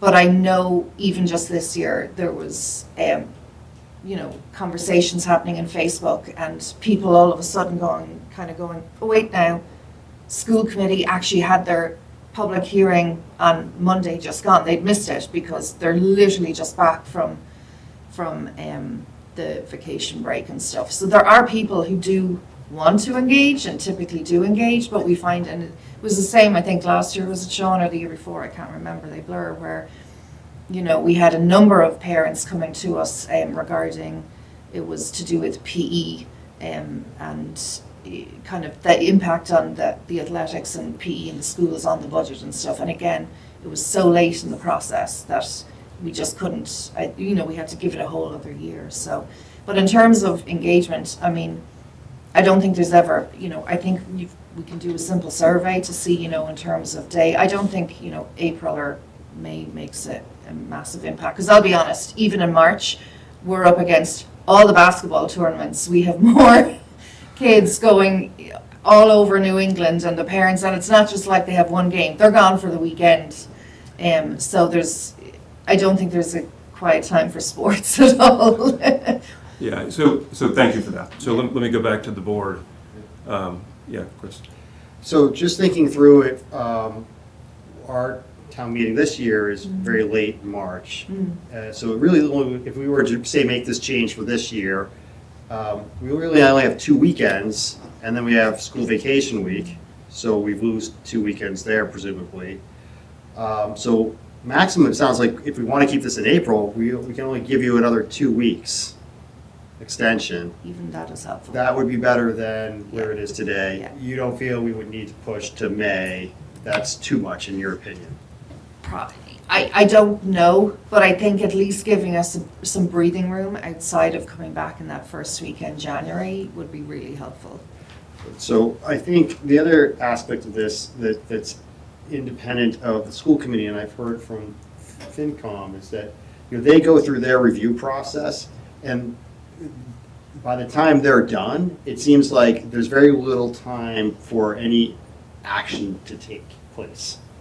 So they may have their questions, they may interview the departments and whoever, and then what happens next? Really nothing, because there's not a lot of time for anything to meaningfully happen. So are you arguing that they'd have to prepare their budgets on the same tempo as now and get it to the finance committee on the same tempo as now, and then leave extra time between then and? I'm just suggesting, that would be a different request. I'm suggesting that the FinCom may actually see some benefit of pushing back as well, because it gives a little bit more reaction time to potentially happen. If for us, say, they made a recommendation, they needed to go back to the department to have the department analyze, review, whatever, and bring it back to the FinCom, the way that their schedule is set up today, there's not a lot of time for them to do that. So I think they would find some value. And again, I haven't spoken to them per se about this specific thing, but just in talking about the process in general, the feedback I've gotten is that having some additional time between when they have finished their scheduled hearings and we roll into a town meeting would be a benefit to them. It would give, I think, a little bit more extra time to react. Right, so we have to think through when budgets actually have to be done, when the FinCom process is, and then what buffer you'd want after that before town meeting. Because if you gave all the new buffer to FinCom and their review and a chance to react, it wouldn't change their issue, which they have to present their budget at the same period of time. Potentially, yes. Yeah. So we'd have to shift it around a little bit. Yeah, I think there's just a lot of complexity here, and so my concern without drawing real input and measuring all the voices and listening and making sure that we've got a good basis to make an important decision.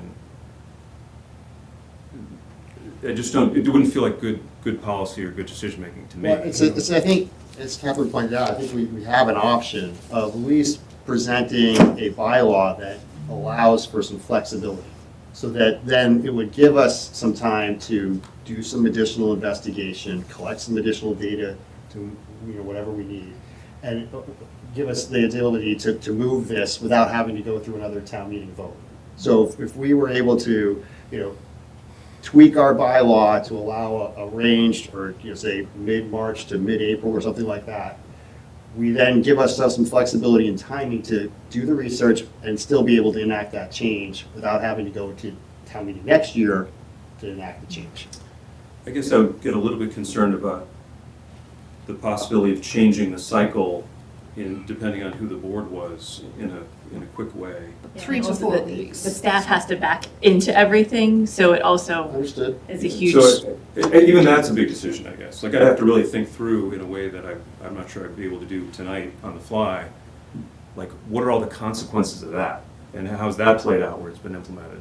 And what new problems does that create? And I just think all these are big decisions that are going to take a little time, I think, at least for me to understand, get comfortable with it. I see your hand. Just to add to that and indicate some of the types of decisions you're making.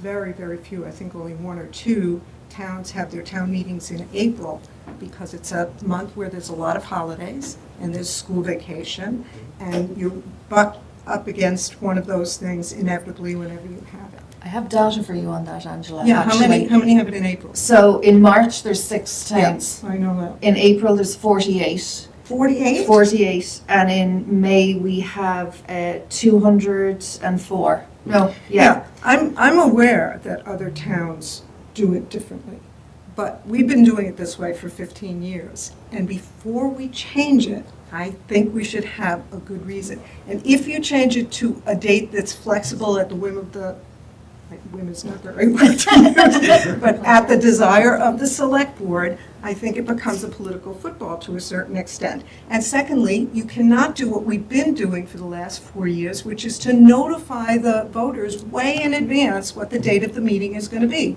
so they can get it on their calendars, so that they know that that's when it's happening, and so that they don't make plans for that weekend. Now, maybe that's working, maybe it's not. I don't know. Maybe we'll be better off in May. I don't know. I don't think you guys know either. And I don't think the decision should be made until there's further investigation. And I don't think you can do it in 2 months. What are other opinions of the board? Yeah, I have, sorry, Tom, can I speak? Yeah, go ahead, yeah, please, Sean, I'm sorry. Okay. I acknowledged you, but didn't. Thank you. Thank you. Sean. I didn't want to interrupt. Yeah. I have concerns, and I think that the points that Catherine raised are good ones, and it was illustrated, I believe it was this past year, that we had a budget that was passed, the governor's budget came out, and it allocated several $100,000 to the schools, and then, you know, obviously it was a tough budget cycle as it was, but the narrative after that was, well, I could see some people making this argument, which is that, look at this, the schools found the money again, you know. And I think that the closer that we get to when the governor's budget comes out, the less likely we are to have a problem like that, especially in today's age of misinformation, okay? So that's my argument for it. That being said, I completely concur with Madam Moderator that I think that we probably need some more information. That being said, if it's the will of this committee to move forward and to analyze it more, I would suggest that we do it on a tight deadline with a hope that this board makes a decision by October if we're going to, so it doesn't kind of fall to the wayside, because, you know, we have our biggest department of what, $71 million of $135 million budget saying, hey, we need extra time here, so to help accommodate them, you know, because I think that we can walk and chew gum at the same time too, as you said, Tom. And we can find a date that increases enrollment and attendance and also take some of the burden off of our schools. And also that takes into account what our departments care about, which is, you know, alleviating some of this concern. So I think we can do it all together, but we need a little time. But I would also say, let's put it on a tight schedule. So that's it. Yeah, other comments? Well, my comment is, I don't see the urgency of doing it now. I mean, doing it quickly and then not Well, I researching. figured it would be another year again, and just knowing the budget that we're currently looking at potentially for FY28, John. I mean, I'm assuming you're seeing it too with the town budget, but I think knowing the challenges that lie ahead next year, I think it would be beneficial if we did have a bit more time in that process. Yeah, so I think you've made that point clear. I mean, I'm also uncomfortable. I don't accept the idea. In my mind, it's not obvious that all things are equally the same and it doesn't matter when the town meeting is. I would never want to come to that conclusion without real information and a survey of the people. So I think if we're trying to optimize these couple of things, and they're kind of complicated issues that require input, I think we have to go do the work. We did have access to town meeting also, Okay, literally if in you'd like the to raise last your year. hand. Sorry, This is sorry, how the Tom. meeting works. Would you like to speak? Sorry, Go ahead. just so you know, access to town meetings is a big thing on this. Literally in the last few years, I think the information was sent to you as well. And again, they had a number of different. They had very. You don't have to start from the beginning, is what I'm saying. There's documents and research there, and Concord have just finished their own research that you actually have the information there if you gave it the time. I don't think you need to start from scratch. I don't think you need a big task force or a committee to review this. Access to town meeting were very thorough in the results they came up with, and it was, I think, in recent 2 or 3 years probably they did it. Yeah. So, No decision on the date. but that was their thing, was that they looked at Saturdays, and we had different things with the COVID output, so there was different timings, and really their thing was, it's topic driven. It's not necessarily a Monday night in April versus Saturday in June that brings attendance. Yeah, I think we understand your position. Chris. Yeah, I've got to come back to, I don't understand what exactly the data is that we need to collect to help us make this decision. Valerie, Catherine, both provided us with a wealth of information. We, as just mentioned, have had a task force look at this within the last few years. I'm just struggling with what other data points. I don't see doing a survey off the town website and getting a few hundred people saying one way or the other is going to help with us to make this decision.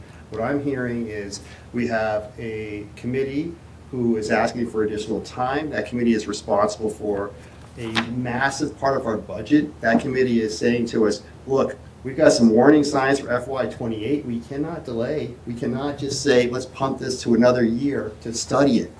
They need action. We need to be bold here. We need to step up. I think this is a little, easy for us to, I think, say, in this particular case, let's err on the side of making the bold step versus sitting back and punting this another year. Yeah, so I take the request seriously. So I'm not saying let's punt it another year. I'm saying this is such an important issue that even though a lot of information has been provided, that's not the same as an organized study for this purpose. And so, what are you going to be asking? What's the question you're even asking? The date, or I'm not sure. So first of all, I think if we're going to do this, we'd have to first think about how we want to lay it out. So we want to optimize a couple of things, right? Okay. So you want to optimize engagement. That's our top issue, right? One of our top issues in our strategic plan right now. No, I think that's not what's being asked. We know from why don't you let me finish my sentence? Since you asked me what I would put in this. Right, so go ahead. I apologize. Okay. So first I want to understand, what do we want to do to engage? If our goal is to get citizens to be engaged in government, and part of that is town meeting, I think we want to look again. We want to see what happened when other towns changed. We'd have to look again. I would want some information from our own people to understand that, rather than just asserting that it's true based on kind of what I think is true. And I also would say, you raise interesting points. Like if we think it's really important for the finance committee to have some time after that, then we have to look at what's the new cycle. Like, when are we going to ask budgets to be ready? When we think if we want those extra time, we need to decide that. In order to decide that, I think we'd have to talk to that committee and ask. So I doubt that many towns switched it without doing a thoughtful assessment of what it was going to mean and what they felt like it was best understanding based on actually looking at the data and pulling people in. I think that they'd want to understand what's likely impact on attendance, what's likely impact of the entire budget process, and have all that on board when we did it. Have public input. Wouldn't it be kind of interesting to have public actually get input into this important issue which affects them? Yeah. Again, so we'd probably want to have a set of hearings and open houses to talk about it, because it's a big change. So it's to me, something of this seems like a big change, and typically big changes like this have a process with public input, and we think carefully about it. We do a well-designed study, and my contention is that's been done in 2022. But if you feel that data wasn't relevant, that's fine. Yes. Are you saying that the Action for Town Meeting study looked at this? Because they didn't. I'm just going to, if I could. At the beginning of their document, doesn't it say that they looked at whether or not moving the date of Yeah, town meeting yeah. will change engagement, and they said it would not. I just want to read you from the minutes of meeting. Mhm. Harkness, me, asked why a date change wasn't part of the recommendations, because there was no recommendation for any date change. Right. Committee members weighed in with opinions on early spring versus early summer, weekend versus weeknight. Young, Valerie, clarified that a date question was not included in the resident survey because a strong majority was not expected, but obstacles were cited as the top challenge. Rosenthal, Sally, thought that the previous practice of annual town meeting on a weekend day and a special town meeting on a weekend night was a good balance. That's the extent of what the committee decided, the Action for Town Meeting Committee. So I agree, there's not been a study done on this, not a careful study. Can I guess I just, other questions from the board, I'll come back to you, Catherine. Okay, Catherine? can I just say, you know, we're not necessarily asking, we have an option of giving some flexible language that you could bring to the town meeting, and if it, you know, fails on the floor at town meeting that they don't want to change it, well, then I think that's our audience. They're the residents who make the decision.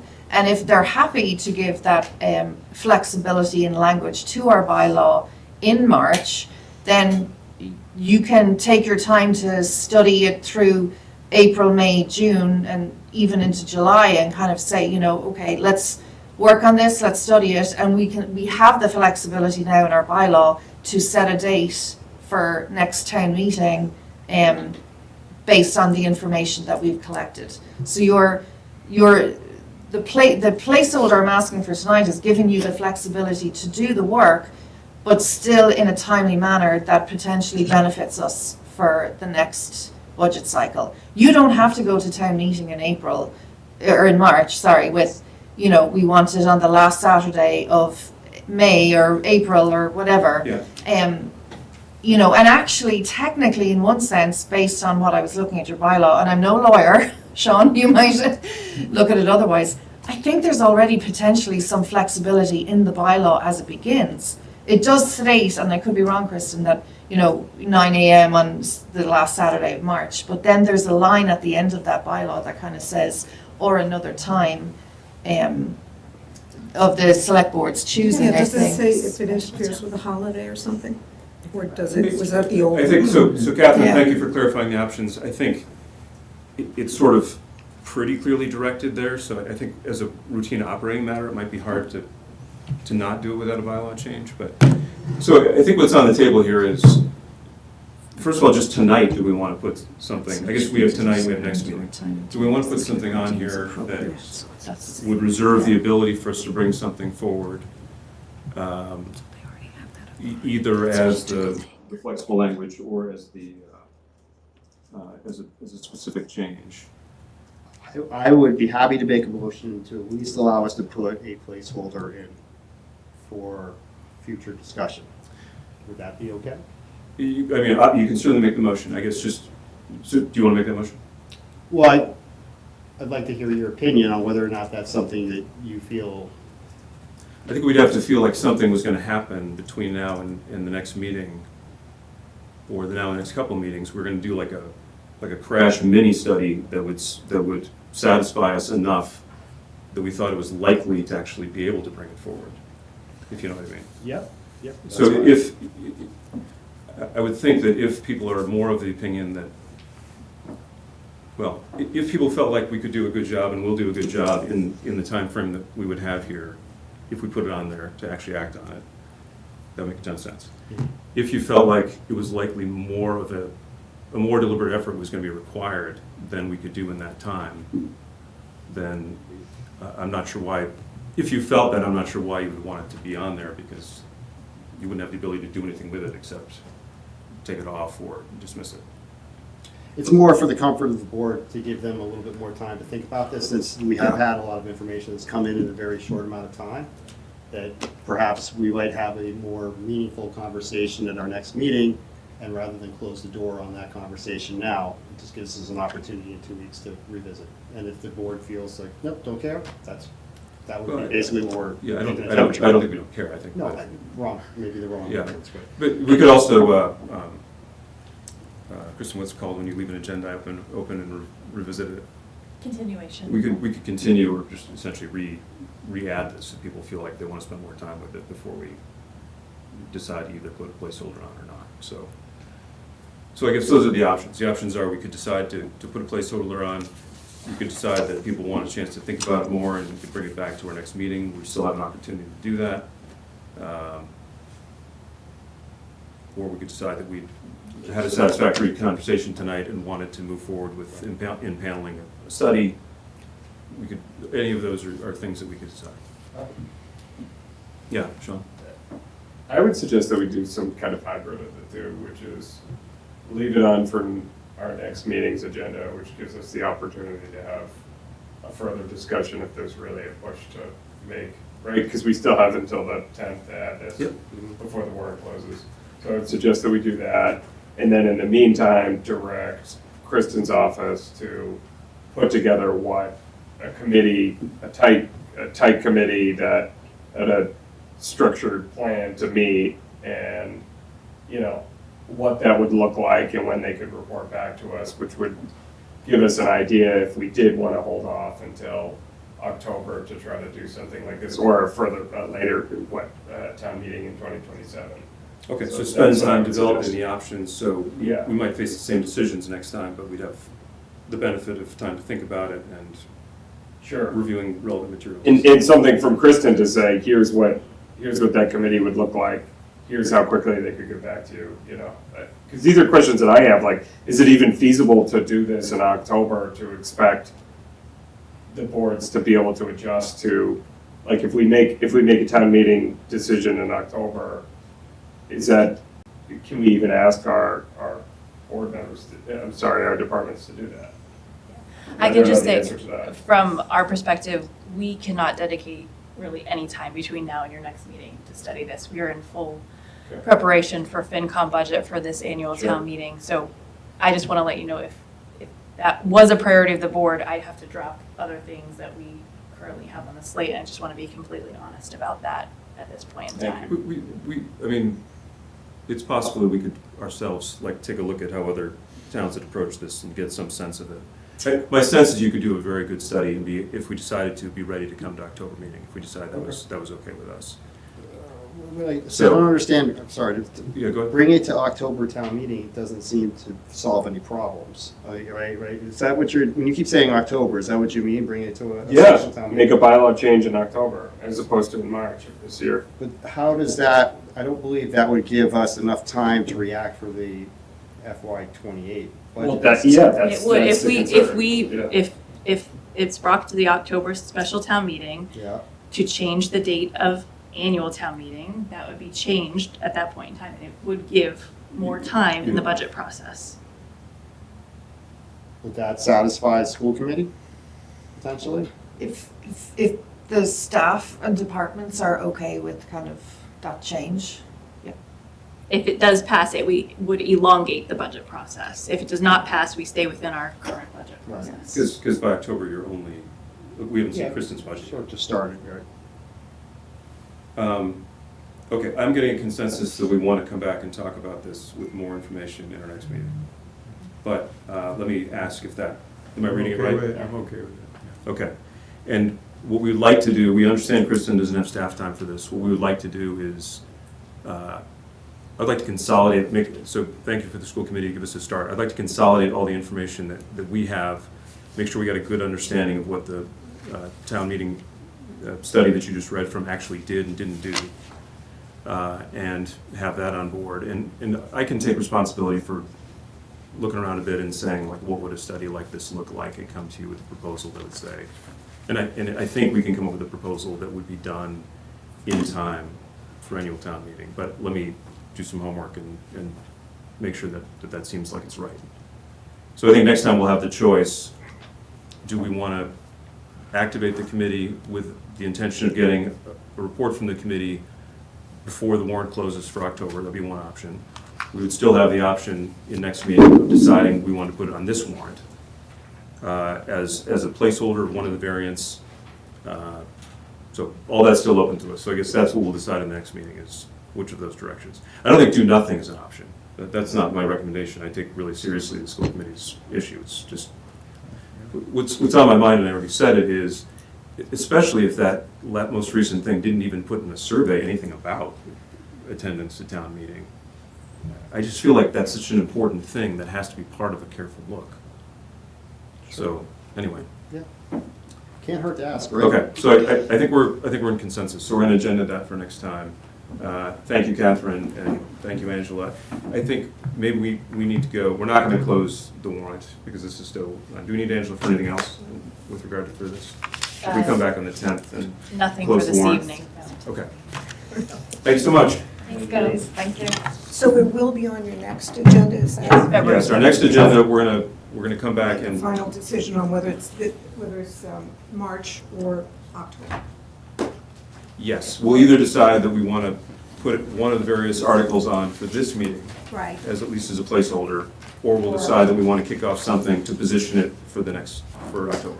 Okay, great, thank you Okay. so much. I just have a question about. Yeah, Sarah, do you want to come to the mic? Sure.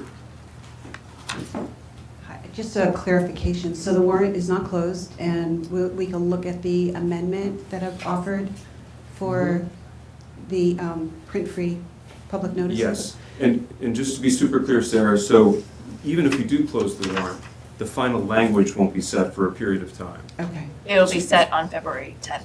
okay, and you and I will have a conversation about it further? Okay. Absolutely. Should I read my little statement about it? Now? or It's up to the chair. Well, just so I I can understand, bring it so, tomorrow, I mean, next week. so all of the, let's see, whatever article that is, 22? 22, yeah. so, And all the numbers are changing, so don't get Right. married to those numbers. right, but there are many items in the budget.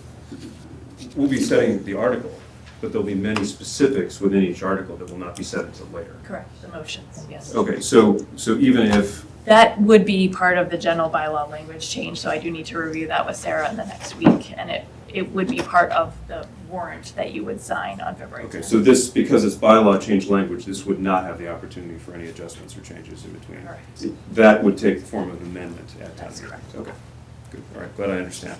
So yes, so we want to clarify, any discussion about what the language is, we want to have in between now and the 10th. And that may come before us as a question. Right, if you wanted to add it or not. Right. Okay, great, thank you. So I think as long as you've sent that to us. Yes? Yes, she has. Okay. Yeah, I sent, Okay. my statement is in the email as well. Okay. And you and Kristen and Noelle each got a copy of that. Noelle is our board liaison. Got a copy of the email with a statement about it and Okay. the proposed changes. Okay, I'll great. make sure the rest Then of the board knows. I think we're good. We should have all that on board for next week. Great, thank you Thank so you. much. Okay. 820, request from the Board of Registrars to authorize an in-person early voting for the May 5th, 2026 annual town election. So there's a memo in your packet from the town clerk, Lori Shaw, that the Board of Registrars have voted to recommend that the Select Board authorize in-person early voting for the May 5th annual town election for in-person early voting hours of Monday, April 27th, 2026 from 8:30 to 3:30, Tuesday, April 28th, 2026 from 8:30 a.m. to 6:30 p.m., Wednesday, April 29th, 2026 from 8:30 a.m. to 3:30 p.m., Thursday, April 30th, 2026 from 8:30 a.m. to 3:30 p.m., and Friday, May 1st from 8:30 a.m. to 12:30 p.m. So in order to enact those hours, we do need a vote from the Select Board. Okay, great. Any questions with regards to that request? Okay, I'll entertain a motion to approve the request from the Board of Registrars to authorize in-person early voting as described. Second. All those in favor? Aye. Our 825 item is to review and approve the vote prepared by bond counsel. Yeah. Can I ask a favor? Can we Yep. take something out of order? We have an item here under old new business, item 2, the pedestrian safety appointment. Yep. We have the young man here. It is getting rather late, and I know he's got swim practice and school. Can we, in other Absolutely, terms, can we just absolutely. knock that out so they can go, please? Yeah, no, thank you for I the request. appreciate it. Thank you for the request. So we're going to jump ahead to old new business. Request from the Pedestrian Safety Committee to appoint Michael Lengel to the high school student seat for a term to expire June 30th, 2026. And since we have that applicant here, would you like to say anything? Sure. Welcome, and if you could say your name and your address, please, that would be great. Hi, Michael Langle, address is 16 Dana Drive. I want to thank you guys for your time for reviewing this. I'm really excited, if you vote me in to be a part of this. It's a personal part for me, I do personally, I go biking a lot, hiking, I'm always outdoors. An incident happened to me a few years ago when I was struck by a car on my bike, so I really want to make a change to the town, be a part of the sidewalks, pedestrian safety, and this is a stepping stone into that, leading to broader things, could go to a lot higher things. I'd be really honored and happy to, help you guys, help the people, the town of Westford, do better in that. Not that you guys been doing a bad job, but just do better. Yeah, really excited to be a part. If I'm voted in. Well, I'm thrilled that you don't think we're doing a bad job. I'm sure that's a universally held opinion. Thank you so much, and I'm so sorry that happened to you, but I think that gives you such an interesting and valuable perspective in thinking about safety. Yeah, no, it does, and I think I can definitely bring a younger perspective for sure. to this. No offense, but not taken. Any questions for Michael? All right. Okay. Good. Well, thank you, Michael, for being here and stepping up to the mic. So with that, I'll entertain a request to approve Michael Lengel to a high school student seat for the term to expire June 30th, 2026 on the Pedestrian Safety Committee. So moved. So, I think we need a second still. There's at least a second. Oh, somewhere there's a second. John, you John will be the second. Okay, all in favor? Aye. Aye. Great. Thank you, Michael. Congratulations. Thank you. All right, so we'll get you an appointment letter later this week, and then you can get sworn in at the town clerk's office, and then the chair of the Pedestrian Safety Committee will be in touch for your meeting. all right, thank you. Congratulations. Great. Thank Have a you. great night. Have a good night. Thanks, Tom. Yeah, no, thanks for doing that. That was a good idea. Okay, we are reviewing and approving the vote prepared by the Bond Council regarding useful life of fire trucks approved at Fall Town Meeting 2025 and due to be borrowed by May 2026. All right, so I think you summarized it pretty well. We do just need authorization from the board, and we do have a form for Tom to sign to deliver to Bond Council for that borrowing for the 20-year period. Any questions? These are for both trucks, the pumper fire truck as well as the other fire truck that was voted on at the town meeting. So Tom, going to sign it? Yeah. Oh, I'm sorry, clerk, Clerk, John, you're gonna sign. you're going to sign Oh. it. Thank you, Oh my John, gosh. for the correction. One. Thank you. That's a big one, though. It's 2.4. Yeah, if you fill in the blanks, We did not fill in the blanks No, with your very name, good. no. It says I clerk. clerk of the It says select clerk. board. So yeah, that's but I'm you. talking about the blanks. Like Yes, we filled in the blanks with the dates and everything else. And the Want to use pass of this money. to John so he can look? Here. You want to sign a blank check? Yeah. Well, I can't do it until we're authorized to do it, right? Right. Do you have any questions about what's there? No, that's fine. Okay. Any other questions? Okay, I'll entertain a motion to approve the vote prepared by Bond Council regarding useful life of fire trucks as described. So moved. Second. All those in favor? Aye. Okay, John. John. Drum roll. Let's go for it. Okay, on to old new business. Request from the Permanent Town Building Committee to appoint Megan O'Connell as an alternate member for a term to expire June 30th, 2027. You all saw, I think Megan sent us a note sort of expressing her interest and excitement, and we have Scott here tonight if anyone has any questions about Megan's appointment. Yep. I had a comment. Yeah, sure. And I wrote it down because I wanted to make sure I got my words right. Oh, yeah. Got it. So I want to be clear that my vote is not a reflection of Megan as a resident or her right to express her views. For this particular committee, I'm looking for members who are able to work collaboratively, support the town's adopted direction once decisions are made, and help move complex projects forward as a team. And based on what I've observed, I don't believe this appointment is the best fit for the needs of the Permanent Town Building Committee at this time, so I will be voting no. Understood. Any other comments before we move to the vote? Well, I think it's a good appointment. I'm voting yes. Yeah, I'm excited to see Megan have a role in this committee, given her background and given the recommendation of the Permanent Town Building Committee, so I'll also be voting yes. Any other comment? Okay, I'll entertain a motion I think I'll entertain, John, you want to make the motion to approve? Yeah, I'll make the motion to approve. Okay, a second. I'll second it. Okay, all those in favor? Aye. All those opposed? Aye. Okay, passes 4-1. And we've already talked about Michael. Next up is a request from the Diversity, Equity, and Inclusion Committee to reduce the number of alternate seats from 6 to 5. I don't know if Joe is still with us. Joe is and Anjali as well. Okay. We'll promote them right now. Great, well, they're available to answer questions. Are there any questions or discussion from the board on this one? Well, I thought, Yeah. at our meeting before, we had the opening, we didn't have the opening, then all of a sudden we had it. And Megan was the head of 5, seemed to be a valid applicant. And they were gonna go, I thought the DEI committee was gonna go back and then resubmit to have this position filled. And now they've come back and said, we don't want to fill the position now. Now, in my view, there's an appearance here, and I'd like to know why they want to reduce it now when they have a valid candidate that would fill that position. That's if she's still interested. Yeah, so this may be a memory issue, and maybe Kristen or someone else can help me. I think the direction, as I recall, that we gave from John was to come back and either make a recommendation to not fill the seat and remove the seat, or to propose a candidate for the seat. Okay, I didn't pick up on that. Huh?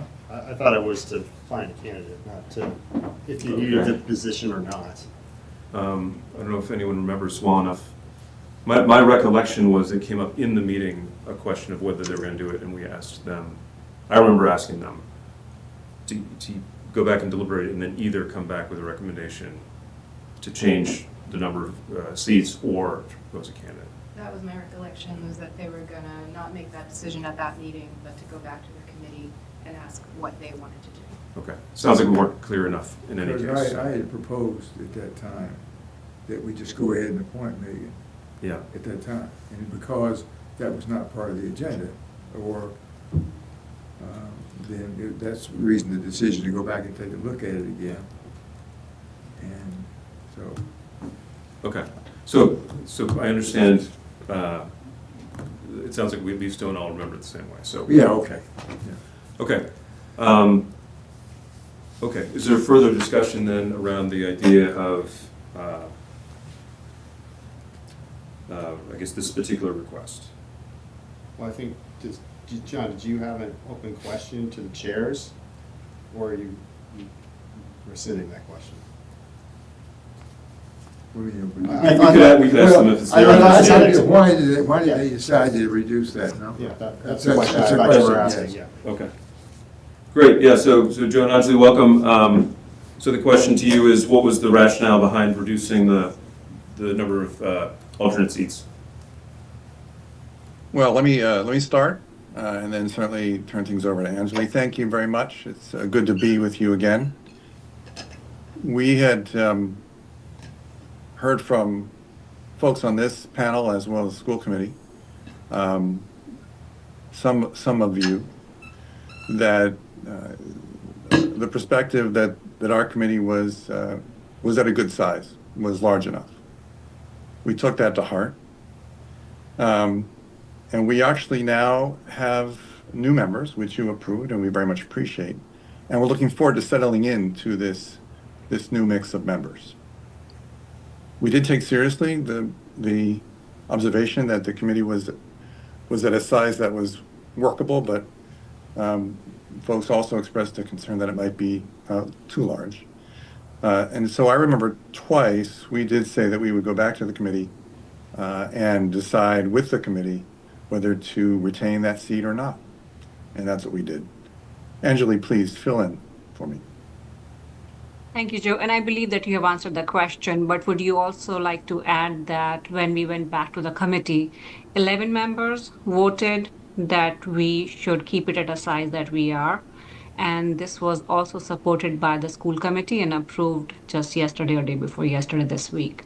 So they also support reducing that alternate seat. Keeping that in mind, the seat that we are trying to eliminate is not a full member seat. It is an alternate seat and it will not have a voting right anyway. We expect that there will be some attrition in the next few months or so. There are multiple members who are up for renewal in 2026. And at that point in time, the positions will be opened up by the town, and we will still continue to recruit more members that would be interested to be part of the DEI committee at that point in time. All right, thank you. Any other questions for this group? Okay, if there's no other questions, I'll entertain a motion to approve the request of the Diversity, Equity, Inclusion Committee to reduce the number of alternate seats from 6 to 5. So moved. Second. Okay, all those in favor? Aye. Okay, it's unanimous. Thank you, Joe, and thank you, Anjali. Thank you. Thank you very much. We appreciate it. Thank you. Okay, discuss next steps regarding the proposed resident voting study committee. To remind everybody, this was a request made by some residents to consider the idea of extending voting, or basically what some towns have done is they've started a house rule petition. Home rule petition. Home rule petition, thank you so much. For, nobody has the authority to make this change on their own, but some towns have voted to make a home rule petition to the legislature to allow for this change. I think we heard from our delegates that it's sort of held up against a number of both lawsuits and questions at the AG level, and it's sort of in a stalled state. So I think this is a question of, at this point, do we feel comfortable tabling this issue until such time as there's a clearer path forward in the legislature? That'd be one take. I'll mention that Kristen did reach out to the original petitioners to let them know we're going to be talking about this, and at least so far I don't think we've heard back. I have not. So I reached out to them after the senator and rep were here, just to say that the discussion had happened. It didn't seem like it was going anywhere. I did not reach out to them for the discussion this evening. okay. I just want to be clear. Thank you. Thank you for making that clear. So there's been some communication, I should say, indicating that, at least we heard from our reps, is that there was not a clear path forward in the current legislature to make motion on this, to make movement on this. So I guess I'm looking for a consensus. Are folks okay tabling this for now until there's either renewed interest from the community and or a clearer path that's emerging in the legislature? I'm fine with that. Make that motion. Okay. I don't know if we need a motion, but it sounds like we're in consensus that we're going to let that set. I think we need to do some closing of the loop with the people who have applied to be on the committee, and just to say that we're not moving forward or we're tabling.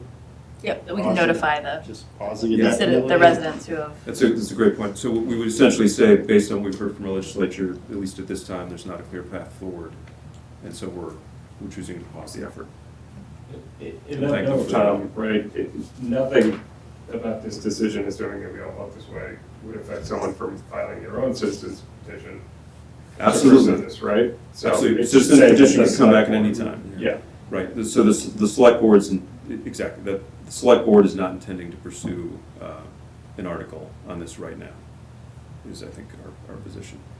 And I don't know. We don't know. The reason I think we don't need a vote is that there's no proposed article anyway. Right. It's just consensus of where you'd like to be going and how we can notify those volunteers who submitted a form. Well, did we, I mean, just from a technical perspective, did we take a vote to establish the committee, and therefore do we need to take a vote to disband the committee if we're not going to move forward with it? I wouldn't necessarily take a vote to No, you have voted to have the committee. Yeah. I don't know if you'd want to disband it or keep it open and appoint people when you're ready. So that could be a conversation that you have. It doesn't matter to me either way. Any strong feelings whether we basically just put it in stasis for now? Yeah, if it's not. Yeah. Okay. Well, I guess. Why don't we make? Okay, sounds good. I think we're in consensus on that. Request from the Bylaw Review Committee to appoint Ellen Doucette for a term to expire, excuse me, June 30th, 2026, and Christy Bates for a term to expire June 30th, 2027. So This committee currently does not have a quorum, so you don't see anyone representing them. Lori Shaw, our town clerk, who is an ex officio member of the Bylaw Review Committee, and Joni Croto, who is the only member of the committee, met last week to interview 3 candidates for 2 seats. And based upon their interviews and the level of interest from the candidates, they are recommending these 2 as a slate to then create the entire committee. They are scheduled to meet tomorrow to start reviewing the general bylaws that we do have proposed on the annual town meeting warrant in accordance with the Bylaw Review Committee charge. How can they meet if they don't have enough members to have a So quorum? if you approve this tonight, I will get their appointment letters tomorrow. They'll get sworn in by the clerk and they will meet tomorrow night. Okay. So this is a little bit different than our kind of current best practice model, but it also sounds like it's sort of an unusual exigent circumstance. Yeah. Okay. Any further questions or concerns? They did follow the memo procedure and that's in your packet. So. Okay. Okay. I'll entertain a motion to approve the appointment of Ellen Doucette and Christy Bates as described in our agenda. So moved. Second. All those in favor? Aye. Okay. Next up, minutes for approval. We didn't. Did we vote in executive? You did, but you also have to So vote in long open ago. session. Okay. I'll entertain a motion to vote to approve for release the executive session minutes of October 28th, 2025. Second. All those in favor? Aye. Okay. Board reports and updates. Okay. Town manager's report. I'm sorry, Tom, if Oh, you go don't ahead. mind. Yeah, please. So, who do we have lined up for next month? I haven't reviewed what you sent back the other day, so. Okay. I need to review. Can I?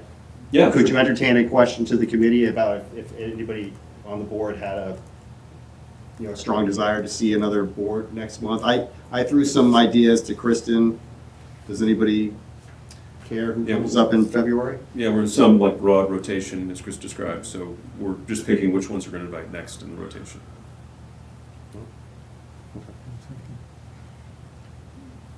Okay, well, if you develop an opinion, that's something that we can continue to discuss, but. Can you open the OneDoc? I'm doing that right now. I can't remember who I selected, but you had a whole bunch of. So basically, you've seen the spreadsheet. Kristen has laid out, for the last few months, different boards to potentially bring or ask to come and give an update, and it's carried out to May, I believe. Yeah, so I think some of them that you may want to see, 300th Anniversary Committee, Commission on Disability, Open Space and Recreation Plan Committee. Tonight you saw the Permanent Town Building Committee and the Board of Library Trustees. Affordable Housing Trust, Conservation Commission. So I'll circulate this again, and if there's any strong desires for February, I know you are, deep in reviewing budgets and other items as well. Okay, thanks for bringing that up, Chris. So Kristen will review, send it around. If you've got an opinion based on what Kristen sends, please let Kristen know. Excellent. Okay, town manager's report. All right. The first is to request to appoint an acting town manager from February 14th through February 20th. A combination of myself, Mike Edwards, and Jeff Morissette will be off in various times, so I wanted continuity, so I'm requesting to appoint Dan O'Donnell as acting town manager during that time. Again, Mike, Jeff, or I will be in and out at that time, but I will be out of the country totally, so that's why I wanted the continuity of one person. That's how revolutions start. Okay. Any questions about that? Well, actually, we're going to go through them all. So. Okay. Sorry to interrupt. No worries. The next is to accept a gift in the amount of $3,000 from Lowell 5 Bank as requested by the Treasurer Collector's Office. Then grants is not to accept, but to authorize us to apply for a Green School Works Fiscal 26 funding for the fiscal year 27 building management system replacement project in conjunction with plans phase 2 of the performance contracts that we're doing.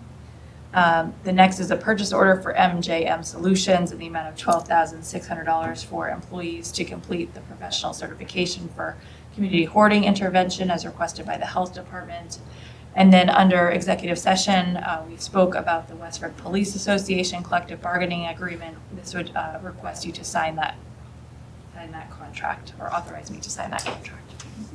Kristen, would you like all these at once, or should we do E separately? However the board is comfortable. Why don't we do A through D? Any questions on A through D? No. Okay, there being none, I'll entertain a motion to approve A through D. So moved. Second. All those in favor? Aye. And I'll entertain a motion to approve the Westford Police Association collective bargaining agreement for fiscal 26 through 28 as approved by the town manager's office. So moved. Second. All those in favor? Aye.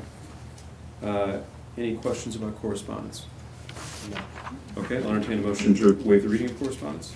So moved. Second. All those in favor? Aye. And I'll entertain a motion to adjourn. So moved. Second. All those in favor? Aye. Thank you, Westford. We are adjourned.